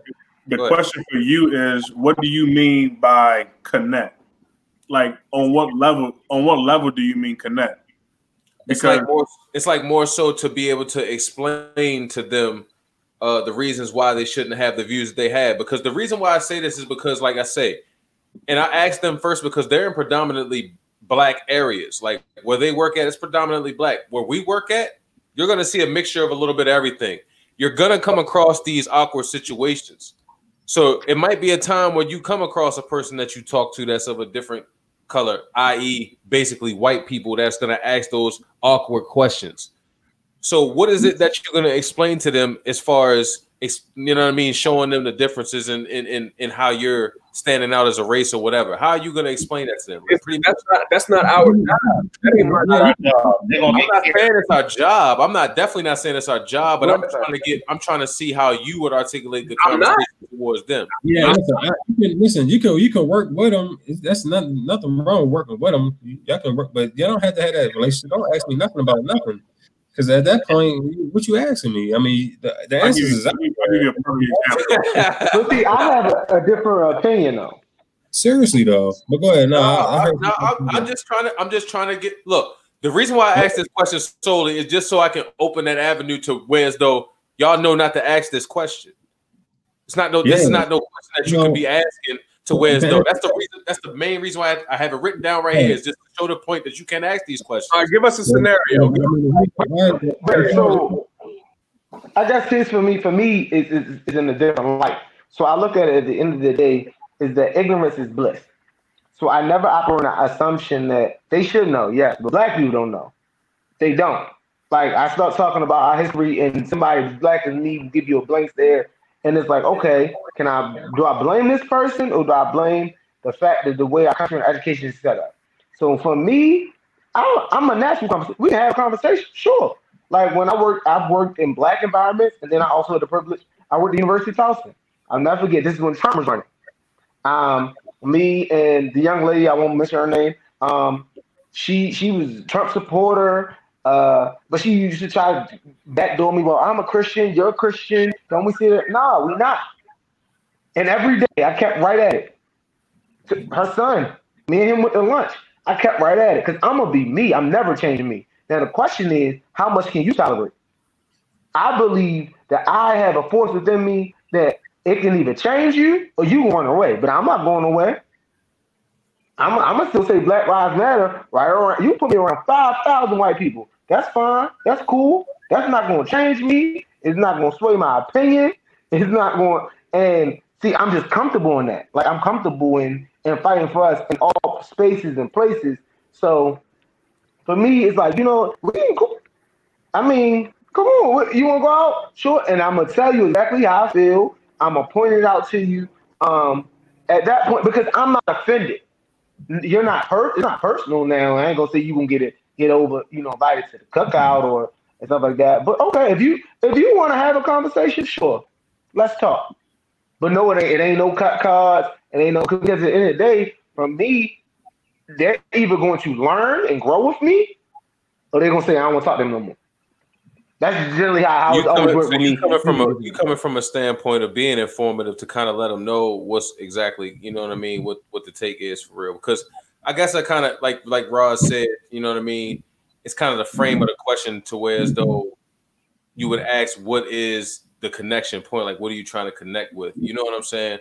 It's not really a connecting point, but it's like you're gonna come across these points where they come across, and they might ask you. Like I've had several people ask me how should they approach this situation? How should, you know what I mean? How should I go about approaching the situation, or how can I help in this, that, and the third? So that's kind of the connection point I was talking about.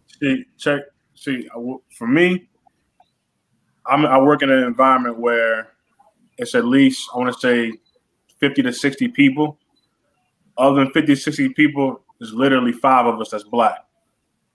And 2 of them is, 3 of them, is, they black, but how they get down.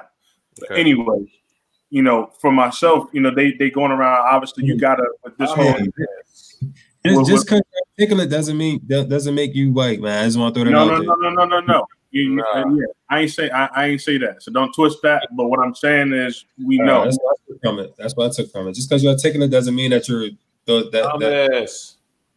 So, but anyways, with everything that's going on this week, and with it only being Tuesday, you gotta address the elephant in the room.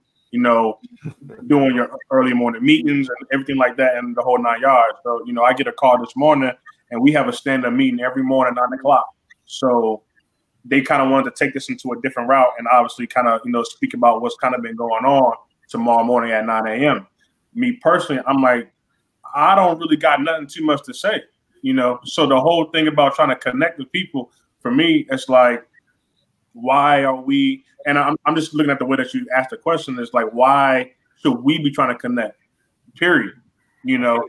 They should be trying to connect with us. If you want to learn, you want to go out your way, or whatever the case may be, you can come holler at me. And even still, I always hated, when white people, especially white women, put like that down doing distress card. Like they just so oblivious to everything. They don't know what's going on. They just trying to learn, and that's what I've been hearing from a lot of people in the work office today. They just want to learn.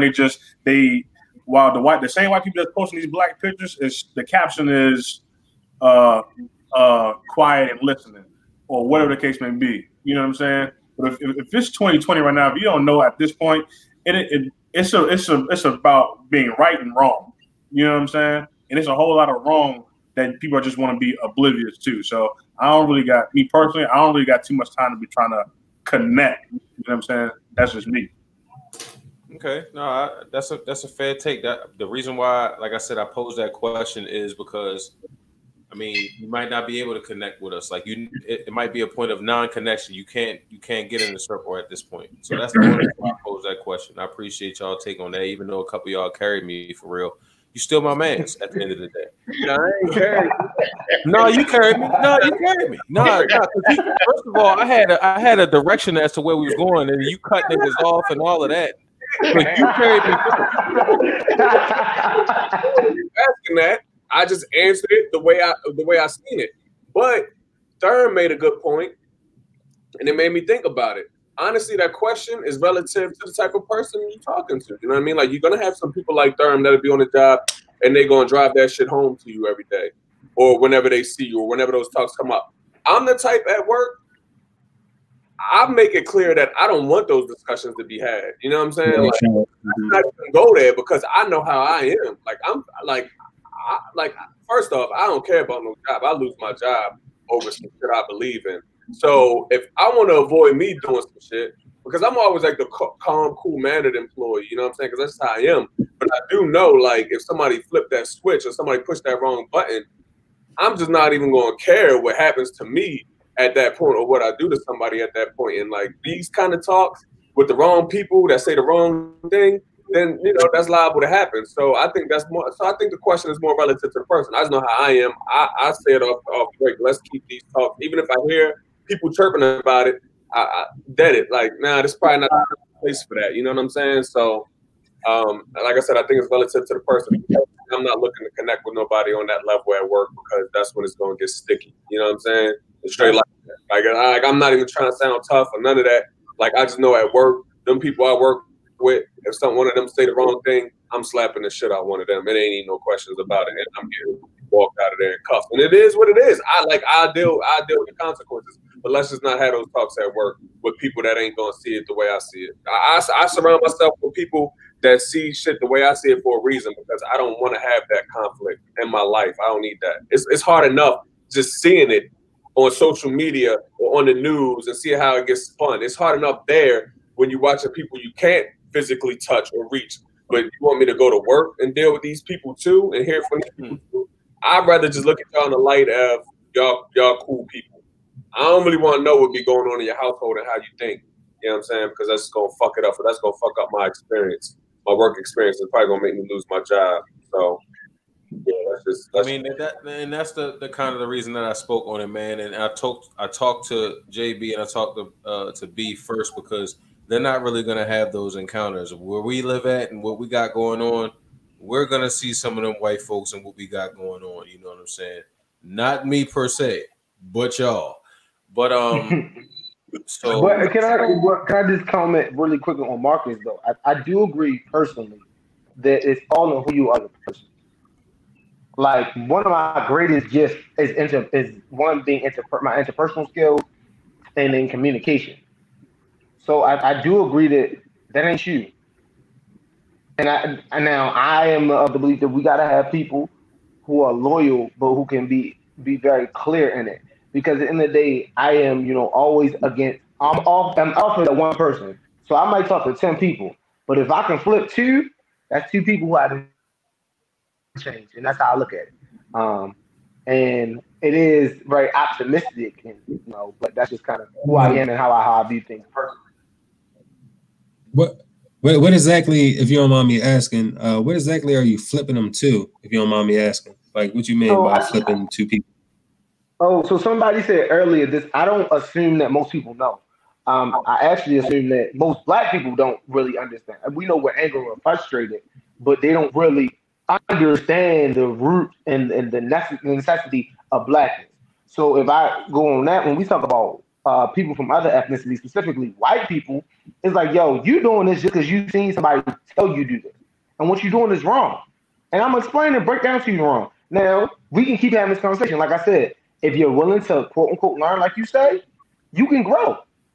But if you're not, you expose yourself, you won't talk to me no more. But when I say flipping them, I'm saying that you're now educated. You're actually known. I don't think as much as if you look at the education system, people really don't know anything. Like so, depending on where you grow up and where you live, you can be completely ignorant and live in that bubble. So I think that's just how when I look at flipping, then that's how it is. Like me educating, me letting you know your ways, your prejudice, your system is wrong, and then now you know you can fix it. But do you honestly believe that they don't know? Yeah. I believe black people don't know. Yes. The average black person, if you ask them about really how they feel when they history, I don't feel like they can give you a synopsis, a understanding. And I'm using that not in comparison. So I'm saying I think there are white people who like ignorance is bliss. My mama said it, my daddy said it. So this is it. I think there's a difference between they don't know and they don't care to know, or they believe what they believe. Their views are their views. So it's not a matter of knowing or not knowing. You know what I mean? Shit is in your face every day. You know what I mean? Whether you allow it to program your thinking or not is up to you. But I don't think it's a matter of anybody not knowing. At this point, I think everybody's pretty much set in their ways as far as the way they think. And you know, some people have allowed themselves to kind of see the other side or look through life in another lens. You know what I mean? And some people haven't. And if you haven't, you just don't care to know. You know what I'm saying? Or you just you're in your bubble, and the way you think has worked for you, and life has worked out for you fairly. So that's just what you're gonna go with. I'm like I just like to think I'm not a teacher. You know what I mean? This shit is in our face every day. You know, every other week is somebody on the news getting shot down, a black man getting shot down by police. And whatever you take from those moments is just the way your mind is trained to think. And I'm not the guy that needs to go and, you know what I mean, flip that for you. You know what I mean? I don't, like I said, whether you white, black, I'm in this race, I'm in this situation with my niggas that, you know what I mean, think like I think. You know what I'm saying? I just can't. Like, if you can't know it by now, then man, you know what I'm saying, I can't do nothing with you. You don't want to know it, you know what I'm saying, because it's there. You know what I'm saying? It's just that simple. I'm past the point of like the kumbaya phase and trying to rally the troops. Nah, like I want chaos now. Niggas just gotta feel it, and then you gotta make niggas. I want to hurt people's feelings now. I want motherfuckers to get offended. That's just me. You know what I'm saying? That's where I'm at. Like, I don't even want to teach you. I want you to feel bad for this shit. Feel bad about what I'm saying. Look at me differently. That's where I'm at this point, personally. All right. So It's a fact. to kind of get to this next point, man, we ain't heard from my man B in 1 second.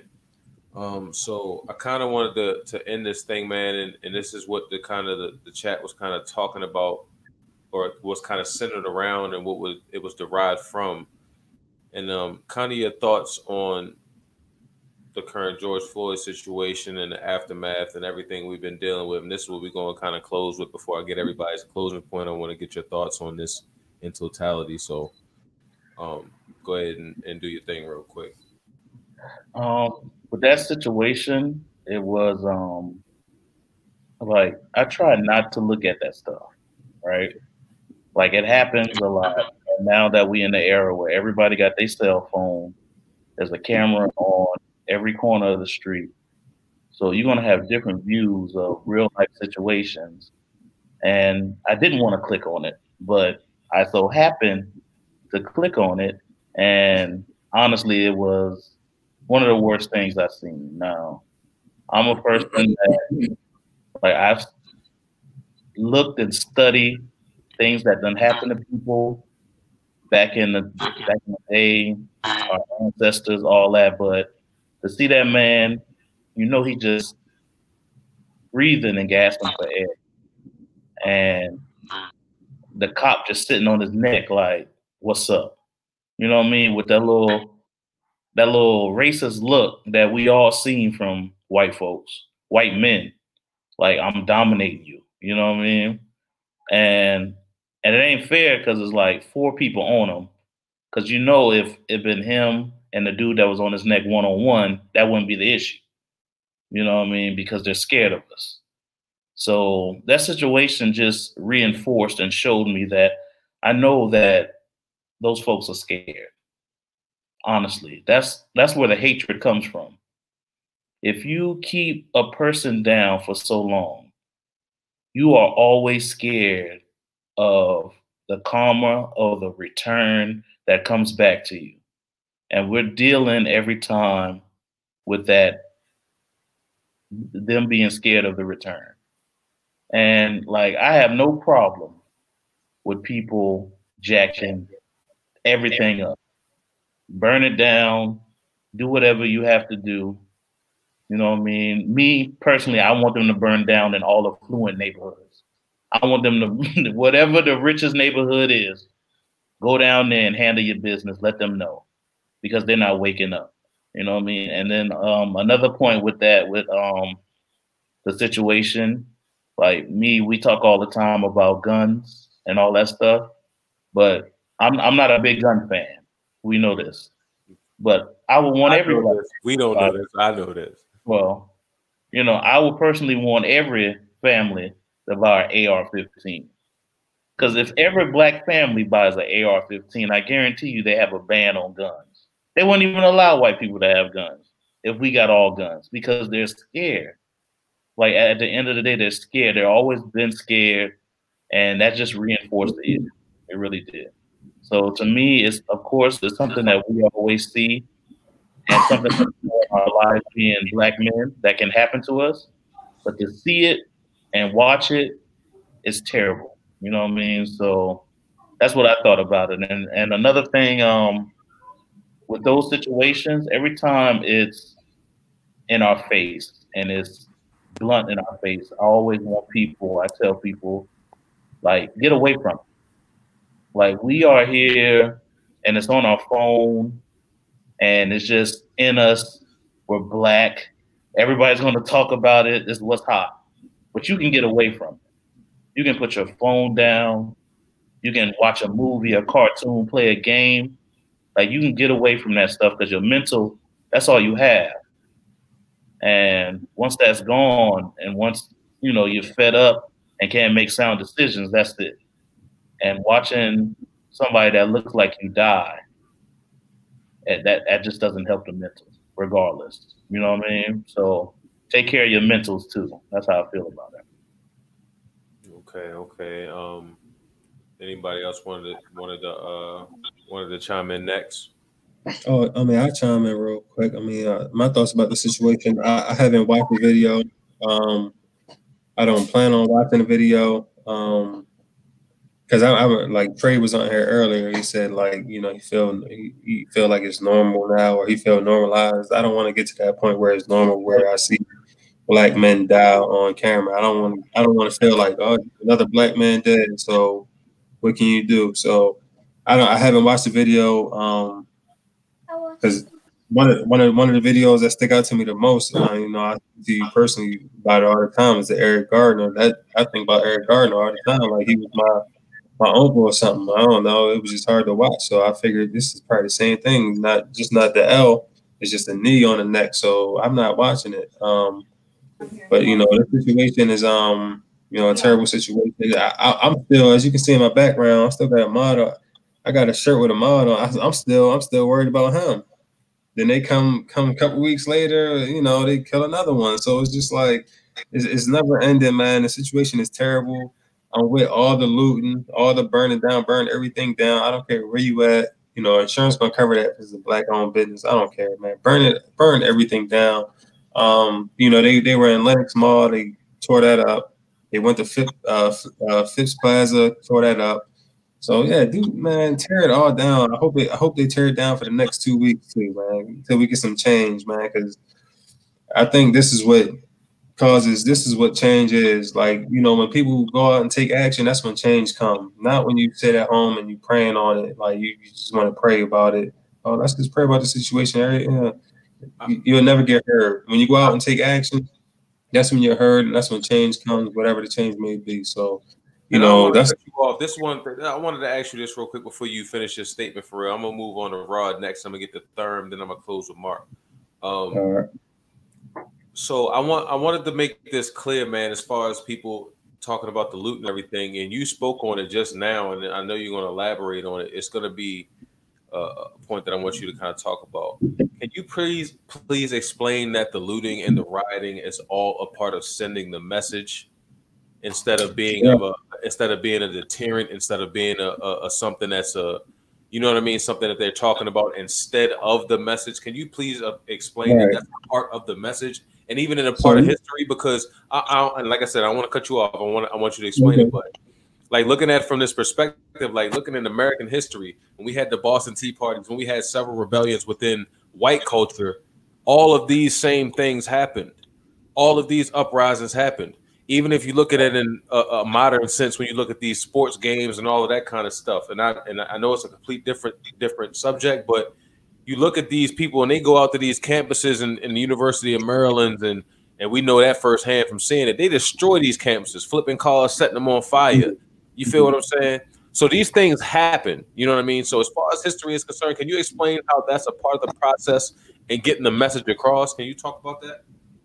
I mean, yeah, I answer it the best way I can. The best way I can answer that is just stop killing us, and we won't have to go through none of this. That's all I can say about it. You know, you see us out there, we looting or we burning this or burning that. You know, it's not our fault. Just if y'all would just stop killing us for no reason, then we won't be going through this. That's the best way I can answer that, man. I mean, like you said, you see it on college campuses, they tear it up. The Boston Tea Party is too many. But I mean, I can go with the Tulsa, Oklahoma bombing or the West Philly bombing where they bombed the West Philly joint. Yeah, I can go on. I mean, you know, bombings like on our own people though. Right. So it's like I can go on for days, but I mean, like I said, to answer the best way to answer, I can answer your question is just stop killing us, and you know, focus your energy. If you mad at black people, or it's not just black people out there, it's a lot of white people out there. It's a lot of like Mexicans out there getting them some stuff too, which is cool. I don't even care about none of that, but just focus your energy on what caused this whole issue. If y'all was just stop killing black men or innocent black people, period. Rest in peace, Sandra Bland as well. So it's not just black men, it's black women going through it. If y'all just stop killing us, black people in general, then none of this would be a problem. But that's the best way I can answer that. I can answer your question. That's a fact. Therm, I'm gonna get to you next. I'm gonna go ahead and cut the rod real quick. All right, then I'm gonna let Mark close it out. Bet. All right. Yeah. I mean, pretty much just like JB said, I still haven't watched the George Floyd video, and I definitely don't plan on it. It hurt hearing stories of him hollering for his mom, knowing that she wasn't there, knowing that she's gone. She already passed.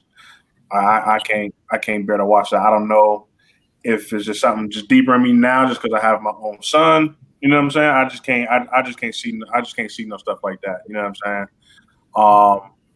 But and pretty much, as far as like the looting and the rioting and stuff like that, I definitely am with a whole message being sent.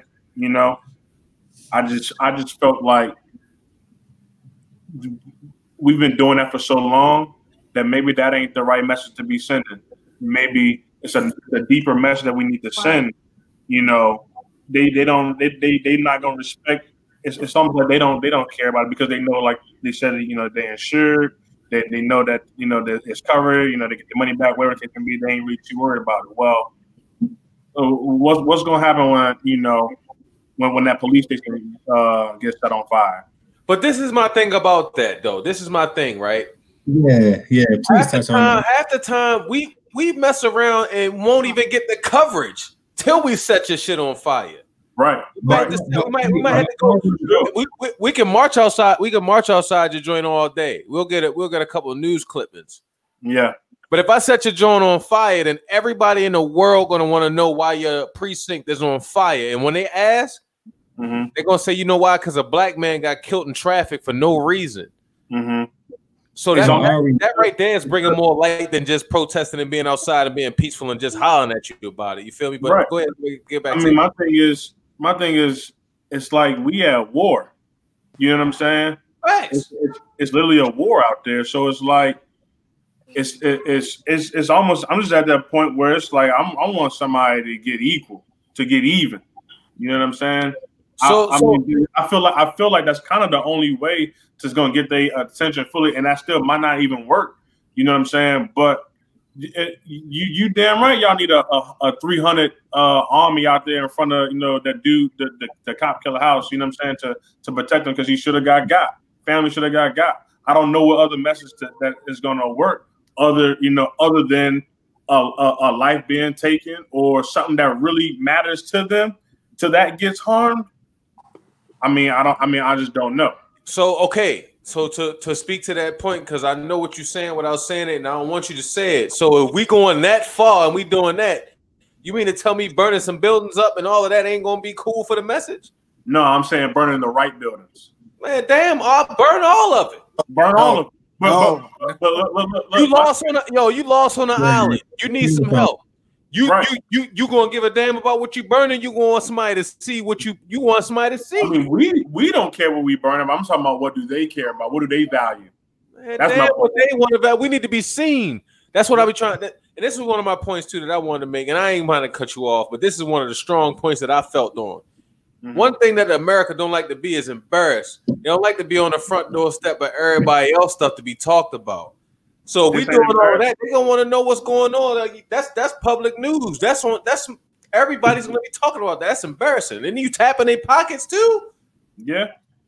I mean, I feel like burn it up. I feel like not the small businesses. They ain't gonna count on the tax bracket, Chief. So we're not gonna worry about those. Leave them alone. Black businesses. But leave those alone. No, we don't need it. No, I'm not agreeing on those. I don't want those to be burnt up. I didn't say I don't want those to be burnt up. What I'm saying is, maybe because I missed something. I felt like we all agree here that listen, if y'all want to go ahead and do it. But I think the difference is I heard, and I think it was JB, but I thought you said the same thing. You touching black businesses, stop saying people say insurance cover that. No, black businesses are going to be done. Black and small businesses. No, what I'm saying is, it's one thing you want to go burn Minneapolis for me. As long as I've been studying our history, they bit the hardest as far as black riots. They burned up 3 precincts. We had Freddie Gray. The only question then was like, why you didn't go burn downtown? Like that doesn't make sense because guess what? As we already know how the system is against you, right? So first off, I respect the riots. I'm not a violent person in that sense, unless you harming me or my family at that point. But all right, cool, because violence are the voices of the unheard. But guess what? When you burn up, go burn the police station. Burn up the judges' houses. Go burn up. Don't burn up where you living, where grandma ain't now. Whenever they burned up on North Avenue, people died because they couldn't get the insulin. That's See, I'm all about strategy. If we at war, you got to be strategic about it. Cool, we at war. So when you at war, you don't just start shooting anywhere. You find your enemy. You attack. Be very concise. If we're going to be at war and we burn up stuff, no, matter of fact, why was they burn up in Atlanta? Go to Brunswick. That's where he died at. That's where they shoot you at. I'm just saying. I love my people, so I'm never going to talk about rioting against us because at the end of the day, rioting is as American as apple pie. However, what I'm saying to black people is, if you're going to be at war, be strategic. Don't be reckless. We can burn up a lot more. We could have went and got them some. We know where they live at. We know where their neighborhood's at. I'm not about to go touch it with, because that's what, after everything come down, your grocery store that you barely had is still burned down. Now your mama, your sister, your auntie, they ain't got no food because you think they're going to just hurry up and insurance. Nah, they're going to wait 2-3 years, drag it around. So I'm just saying, be strategic. Okay, so Rod, is that kind of the point that you were kind of getting at? Is that something that you was pretty much kind of driving to? It's 100%. Be strategic. It's a game of chess. We burning down things. We burning down pawns when there's some big kings out there that we could be getting that might be a little bit more sentimental to them. Might mean more to them to have them want to wake up because they might not really care too much about a target. But if we set that motherfucking precinct on fire, they might want to move some things. Okay, Big B. They might. Big B or JB, did you want to comment? One thing about it, man, believe me when I tell you this, we're not burning down a precinct. That's not us. That's all I want to say about that. We're not burning down a precinct. No. That's no. Don't ever believe that. We're not burning down.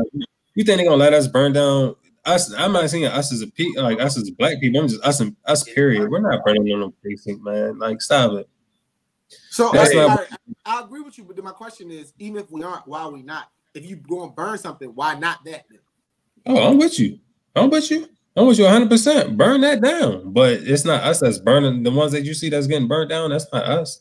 It's not. It's definitely not us. But I'm with you. I'm with burning that down. I'm burning everything down. Whatever it is, burn it. I'm with it. But just don't keep thinking that we're fighting the cause, or we're our protest, or whatever the case is like super, because we're burning down these precincts. No, we're not burning down. That's not us.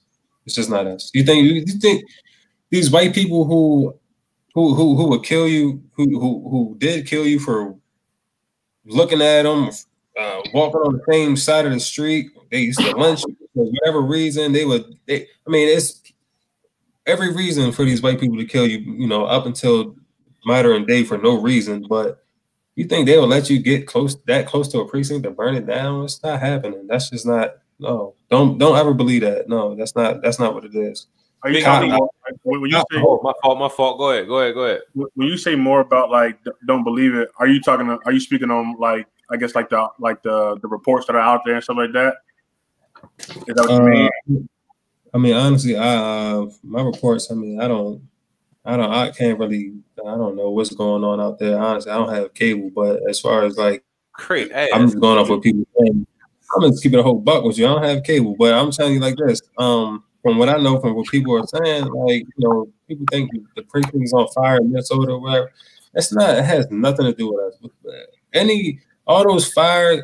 You have to understand that, with these protests and these riots, they have riot actors who they hire to cause havoc, to make it seem like it's more than what it is. It's just that simple. If you don't believe that, like I said, I'm not here to be radical. I want you to do your own research.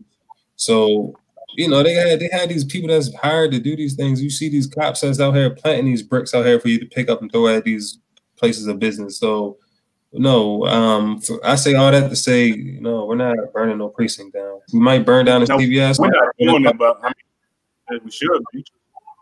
Yeah, I mean, I agree with you. I agree. You should. But he's saying, although necessary, it ain't us doing it. They doing that. No, it ain't.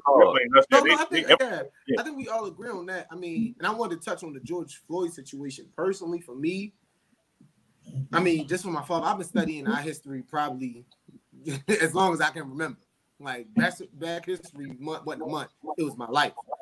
But this touched me different. Like everybody else, I tried not to watch it. Watch my video, and then when I finally seen it, it broke me, and it's something I'm still trying to repair, honestly, because the reality of it is that to see any grown man go through that, it is something wrong. But my whole thing is, and I had a call early with some of my cousins. Protesting is cool, it's cute, but what are we doing for real? Like I at this point, walking in the street, shouting, "We shall overcome someday." I ain't trying to hit someday with the day. Like, you black boys, I'm not talking about. I'm not hearing someday. Like someday gone. Like at this point, because it's just like, for me, like I know for me, America's always been evil. But my heart got broken probably with Trayvon. But they probably cut my head off with George Floyd's death. So it's just like at this point, to me, it's all about strategy, being progressive. Like we can be mad, we can be angry.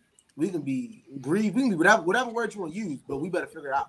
Because at the end of the day, I feel like something has to be done. Like literally. No, that's a fact. That's a fact for sure, man. I'm gonna go ahead and get the big B, and I'm gonna let Mark wrap this thing up because I know he had a point that he wanted to make about this whole situation, man. So I want to get the B real quick, and then we're gonna wrap this thing up so we can get y'all out of here, man. Yeah, I just wanted to piggyback off of JB when I heard him say that he still thinks about Eric Gardner all the time, and it's that mental is deep. Like when you study and you read things about our history, which we have to do, those names get stuck in your head. So with Eric Gardner, mine was Tamir Rice, because it's just like to me, it was a difficult situation, honestly. Like, you know how many little black kids or any kid just goes around with a toy gun pretending to shoot, and police just runs up, no questions asked, and pop them. That had a ultimate, effect on my life, and I could understand where JB coming from, where he thinks about it every day. And Tamir Rice is a person like don't know him, didn't see him, kid from Cleveland, but it's like that could be my little brother or my little cousin, and that happened to him. So you always got to take care of your mentals because stuff like that don't leave you, especially with us, black men. Like if you know what you know and you're not oblivious, then those stuff don't leave you. You know what I mean? I got friends with children. I want to have a child myself. That stuff never leaves you. So if them folks want to burn it down because they believe, hey, my child, hey, that could have been my child, that could have been my brother, you can't tell nobody how to react. That's one thing. If you punch me in my face and I come back and shoot you, hey, you just got that. You know what I mean? Because hey, you started this, and it's a long time this people in power have started. So if you want something to be, noticed, that got people noticed. If they wasn't burning nothing down, they were just marching the whole time, we wouldn't have this reaction. People wouldn't be closing stores early. We wouldn't be having curfew or nothing like that. It was like, oh, nice protest. Let's go on our day. So that's what I had to say about that. I appreciate that, dog, man, and that's a all fact statement right there, man. Lastly, man, kind of want to talk to Mark because he felt really strongly about this last subject, and I kind of wanted to get everybody's take on this real quick while he's kind of talking about this because this is a point that's kind of going to drive us home real quick and conclude us. So, Mark, real quick, kind of explain your thoughts on this situation and your thoughts going forward from this point. Yeah, first off, I want to say I didn't watch the video.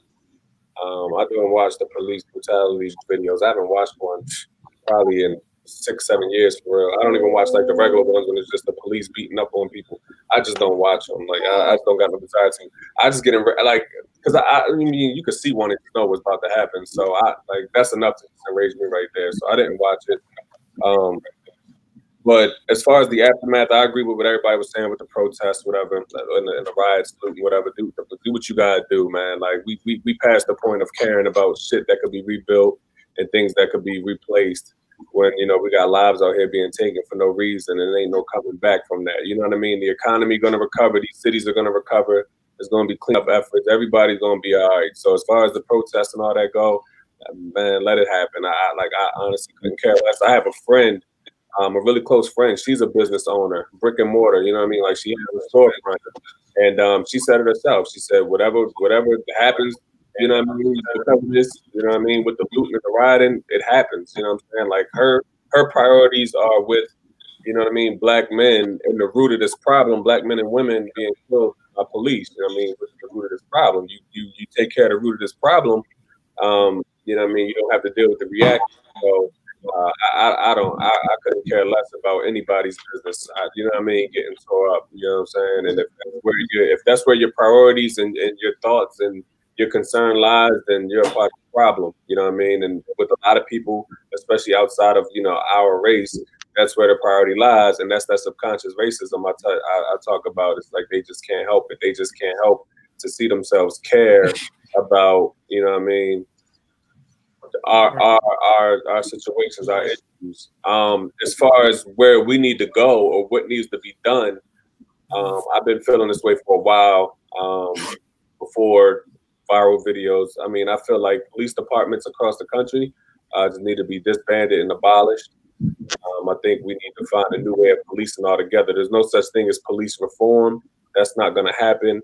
You're never going to see a reform in the police department because the problems with policing in our country is so deeply rooted that it's one of those things that, like, I mean, it's part of the foundation of it. And then, I mean, anything when it has a bad foundation, you just have to destroy it completely. You know what I mean? You can't go back and fix the foundation of something. So policing, as we know it, needs to be disbanded and abolished. There's absolutely no use for police in a sense that we get them. I'm 31. I've never called 911 in my life. I've never needed the police officers in my life. A lot of my close friends around me are in the same boat as me, never needed them, never utilized them. Most of our interactions with them, whether good or bad, have come during traffic stops.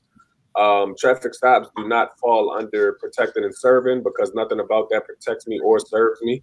And this is coming from a person, I've never even had a bad run-in with police. I've never been, beat up by police or felt like I was being mistreated by police in my life. But I'm empathetic and I can empathize, with people that have, and I can empathize with knowing the fact that that could be me, that I'm not above that. I'm not, just because I've escaped it, it could still happen at any time. JB just said in the chat, like they've raided my mom's house when I was growing up, but I won't even, that's whatever, that led to, me feeling the way I do about police, but I won't even count that as a bad run, and that just is what it is. It's a raid. Ain't nothing about that going to be pleasant. But we just need police departments to be disbanded and abolished. We just don't need them anymore. We need to find a new way to police. I personally believe in community policing. I think if you got a tight-knit enough community and neighbors, you kind of see that already now.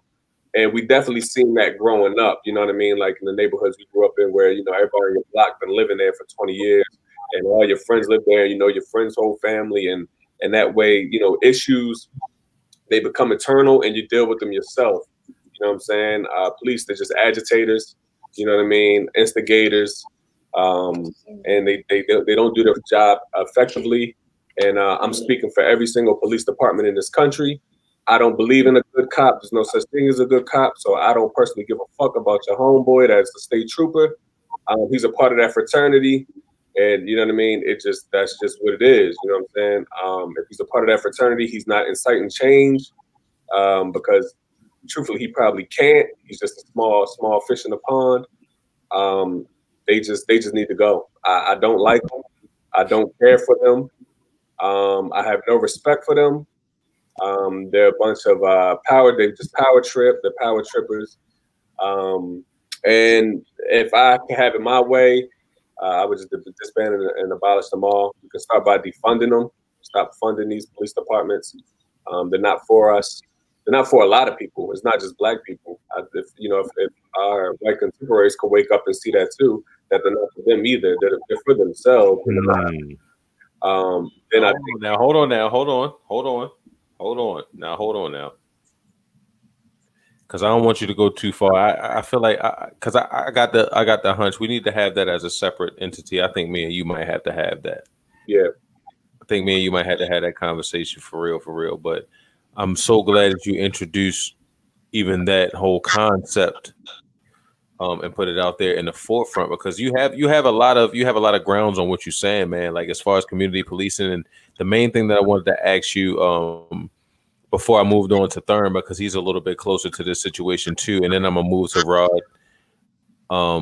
But do you feel this way because of the community that we live in? And I say we because I live close to you. Do you feel that way because of the community that you live in, and you feel like you could adequately police your own communities where you live at?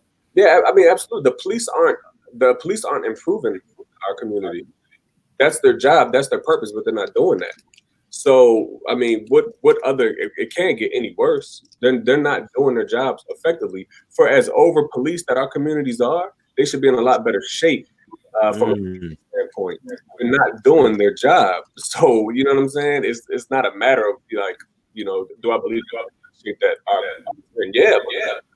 If they did their jobs, our communities wouldn't be in this shape. So I feel like there's definitely a more effective way to do it. Our communities are policing themselves now. There is, that eye for an eye mentality, or revenge factor, more, in the more impoverished neighborhoods that deal with drug trafficking and all of that.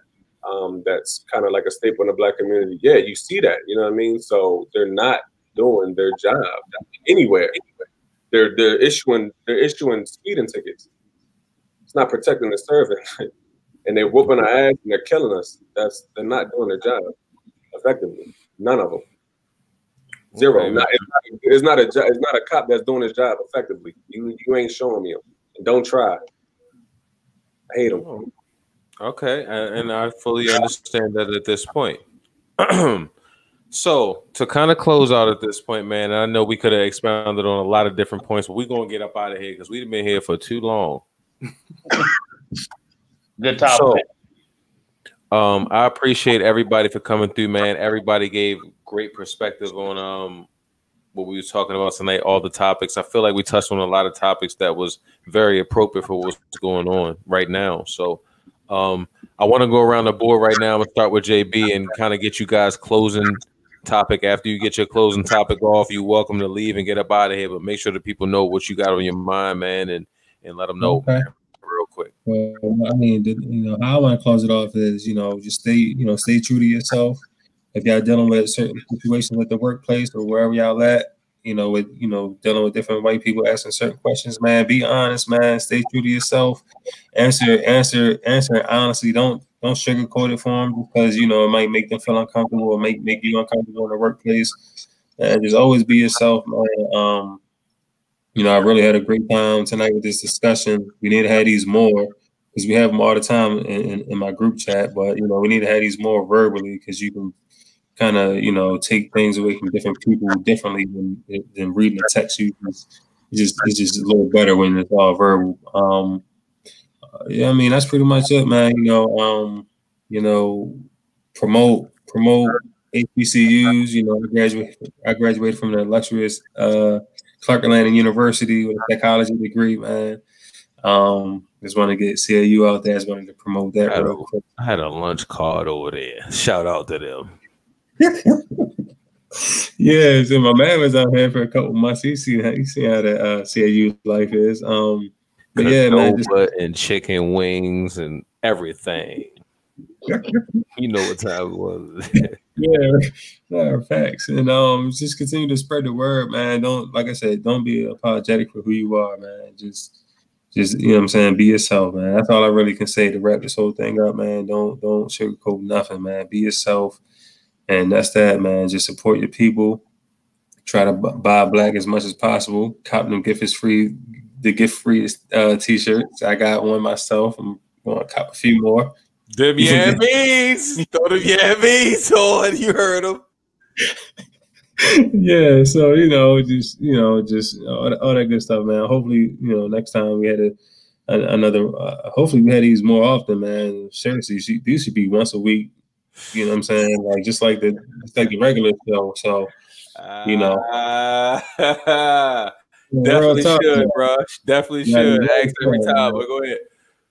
And I'll be with you every time too, though. Yes, you do. Nobody's favorite. Can't even say it no more. But I appreciate you for coming on, man. Ladies and gentlemen, man.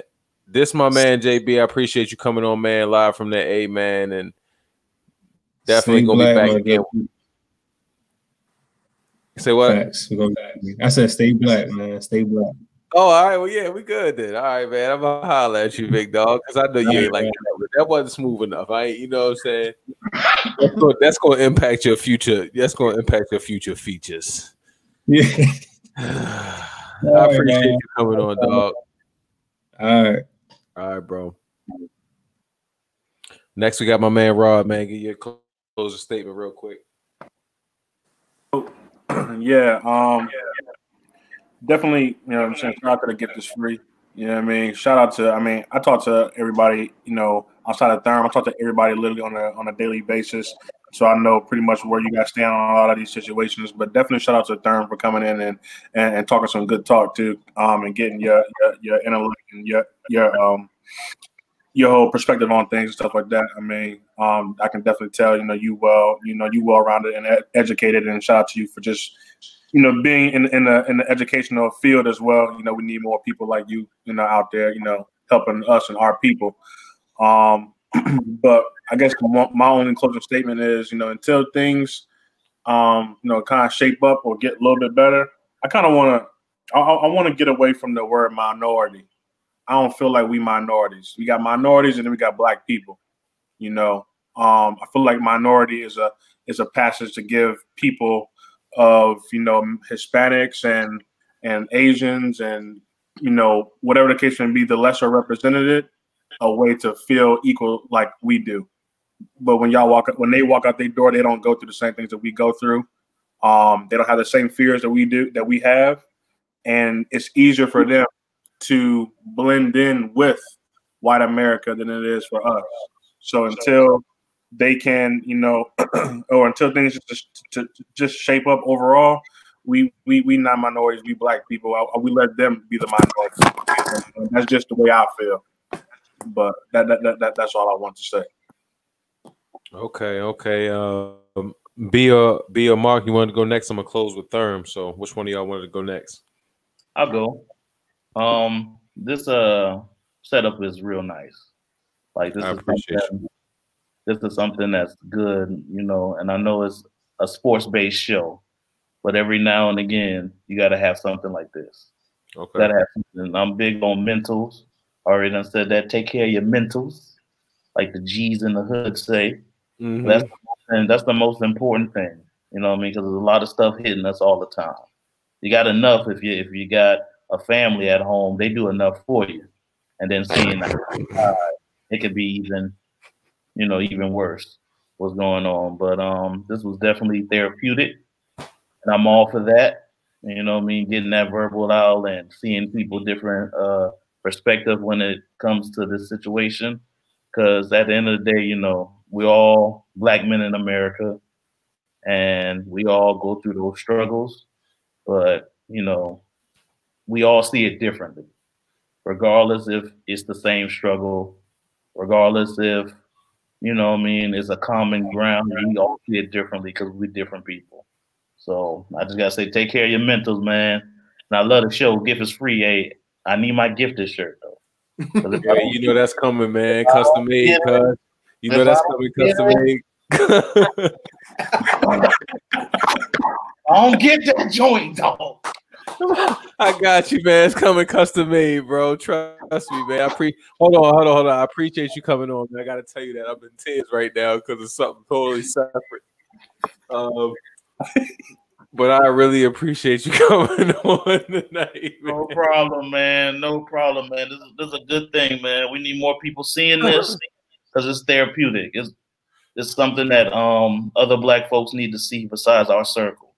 So we got to get on that too. That's a fact, man. That's a fact. Mark, man, I'm going to get to you real quick, man. I'm going to close out with Therm. Go ahead and give me your last statement real quick.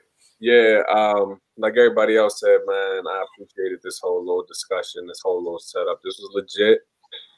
It reminded me, I used to sit in on these young men's group discussions at this youth center over in West Baltimore. And one thing I used to take away from it, and it's similar to what I'm taking away from this, that I think we overlook too, is how therapeutic this is. You know what I'm saying? Like, just to get, like, express those feelings. You know what I'm saying? Like, we don't talk about it enough. Of course, we do amongst each other in the group chat, and like Jordan said, it hits different when you verbalize it, and you know what I mean, because reading it could be taken out of context, but when you verbalize it, you put that emotion with it, and it usually resonates a lot more. So, and everybody here had great talking points. Everybody here offered great insight. Shout out to Therm because he isn't a part of the group chat, but he came in, so his takes were real fresh because everybody else, we already know how each other feel, so it was good to have him on there. I think this is something you could definitely do a lot more going forward. I think the next time, or in the future when we do these, I think we could also be more inclusive to women and get some insight from the women, because they have a perspective on this stuff too. So I think that'd be an important thing to look at. So I think that was that. I mean, I think overall, man, this was great. And I think when people see this and you push this out there and people see this setup and this, this panel setup, I think you'll get a lot more people interested in just being a part of this and allowing their voice to be heard by their peers or by their fellow African-American men or women. So I think that's probably the biggest takeaway from it too, because people will see this and they'll be like, oh, he has 6-7 heads on at one time. You know what I mean? And we all just joining this together, man. It'd be like fellowship, you know what I'm saying?